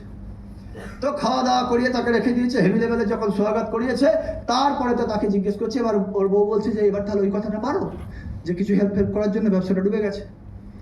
তো যখনই সুরেশ যখন ওই হেল্পের জন্য যখনই তাকে বলেছে জনকে, তখন জন বলছে তো খুব ভালো কথা বলেছো, কোনো অসুবিধা কিছু নেই, এরকম বিজনেস আটকে গেছে, এই একটা কাজ করতো, ওকে একখানা বাছুর দিয়ে দিত। তো এ তো তখন অবাক হয়ে গেছে, বেটা এত বড় লোক, এত কিছু আছে, কোটি কোটি টাকার জিনিস, এত বড় লোক, এত জমিদার, আর সে আমাকে বলছে একটা বাছুর নিয়ে আমি কি করবো? তো বাছুরটা দিয়ে দিয়েছে, বলছে ঠিক আছে, আবার যখন দরকার পড়বে আমাকে ডাকবে। তো এরা বাছুর নিয়ে চলে যায়। তো বাছুরটা নিয়ে যখন বাড়ি চলে যায়, তখন কিছুদিন পরে তো আবার বাছুরটা মারা গেছে। যেহেতু বাছুর মারা গেছে, এবার তখন কি করবে? বউ বলছে যে চলো তাহলে আবার ব্যবসাটাকে স্টার্ট করবার জন্য, চলো তাহলে আবার একবার সুরেশের কাছে যাই, তো জনের কাছে যাই। তো বর যেতে চাইছে না, তারপরে তো ও যা হোক করে ওখানেতে গেছে। যাওয়ার পরেতে গিয়ে তখন দেখাচ্ছে, বলছে যে আচ্ছা এই যে এখানেতে তুমি এলে, তো এই যে জায়গাগুলোকে তুমি রয়েছে আবার ওকে মানে ব্যাপক আতিথেয়তা করিয়েছে, ব্যাপকভাবে খাইয়েছে, খুব ভালোবেসেছে। তারপরে আবার যখন এই প্রবলেমের কথা বলেছে তখন ও বলছে ঠিক আছে একখানা বাছুর দিয়ে দাও, দিয়ে ওকেও বলছে একটা বাছুর দিয়ে দাও। তো রাগ হচ্ছে মনে মনে যে একটা বাছুর নিয়ে কী ব্যবসা করবো, এত এত টাকা আমি লস করে ফেলেছি। তো যাই হোক দিয়েছে যেহেতু বন্ধু, ওটা নিয়ে চলে গেছে। তো এই বাছুরটাকে নিয়ে যখন চলে গেছে তখন বাড়িতে গিয়ে আবার নতুন করে ব্যবসা শুরু করছে। কিছুদিন পর আবার বাছুর মারা গেছে। বউ গেছে খেপে, বলছে যে একটা করে বাছুর দিলে হয়, তুমি একটু ভালো করে বলতে পারছো না, আবার যাও তুমি তোমার জনের কাছে। তো যখন জনের কাছে আবার যখন গেছে সেই দিনকে তখন আবার ইয়া করেছে, যখন জন তখন বলছে যে আবার সুরেশ গেছে জনের কাছে। তো আবার ওকে সেম টু সেম আতিথেয়তা করিয়েছে। করানোর পরেতে বলতে চাইছিল না, তাও বলে দিয়েছে যখন, ও সেম টু সেম করেছে। বলছে ওকে একটা বাছুর দিয়ে দাও, বলে একটা বাছুর দিয়ে ও চলে গেছে নিয়ে। এবার কিছুদিন পরেতে সেই বাছুরটা থেকে আরও অনেক বড় হয়, গরু হয়, তারপরে তো আর বিজনেসটাকে ভালো হয়। এবার যখন বিজনেসটা যখন ভালো হয় সেই সময়তে ওর বউ বলছে যে যাই হোক এর জন্য যখন ব্যবসাটা এত ভালো হলো, তাহলে একটা ছোট্ট কাজ করো, তাহলে একটা ছোট্ট বড় একটা কাজ করো, তুমি তাহলে ওকে গিয়ে আবার থ্যাংক ইউ বলে এসো। এবার চলে গেছে সুরেশ জনের কাছে থ্যাংক ইউ বলবার জন্য। যখন কাছে গেছে, কাছে যাওয়ার পরেতে সেম টু সেম আতিথেয়তা করেছে, সব কিছু খাইয়েছে দাইয়েছে, হেভি আতিথেয়তা করিয়েছে। এবার হেভি আতিথেয়তা করবার পরেতে সেই সময়তে ও আবার কথা বলতে যে বলছে দেখো বন্ধু, আজ কিন্তু আমি তোমার কাছ থেকে কিছু নিতে আসিনি, আজকে আমি তোমাকে থ্যাংক ইউ জানাতে এসেছি, কারণ ওই যে তুমি একটা বাছুর দিয়েছিলে সেই বাছুরটার জন্য আজকে আমি আবার ব্যবসাটাকে স্টার্ট করতে পেরেছি। যাই এই কথাটা যাই শুনেছে, সঙ্গে সঙ্গে জন বলছে ওকে একটা কাজ করো, 1000 গরু ওকে নিয়ে দাও।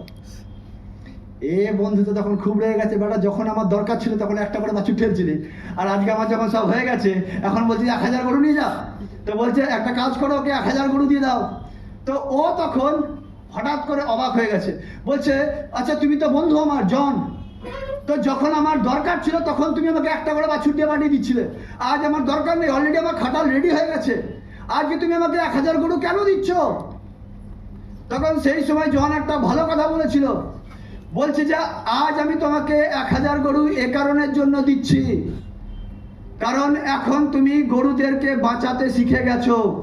তখন যদি তোমাকে 1000 গরু দিতাম তুমি 1000টা গরুই মেরে ফেলতে, সেই কারণের জন্য তোমাকে একটা করে বাছুর দিয়েছিলাম যে তুমি আগে বাঁচাতে তো শেখো, তারপরে তো বিজনেস করবে। এখানেও আমরা অনেকে আছি যারা ভাবি যে আমার কেন টিম হচ্ছে না, আমার কেন টিম হচ্ছে না। আগে যোগ্যতা হও, তারপর ভগবান তোমাকে টিম ভর্তি করে দেবে। তার জন্য আগে নিজেকে যোগ্যতা বানাতে হবে বস, তার জন্য তোমাকে যোগ্যতা বানাতে হবে। হচ্ছে না করে কেঁদে কোনো লাভ নেই, কারণ এখন যদি এসেও যায় তুমি বাঁচাতে পারবে না।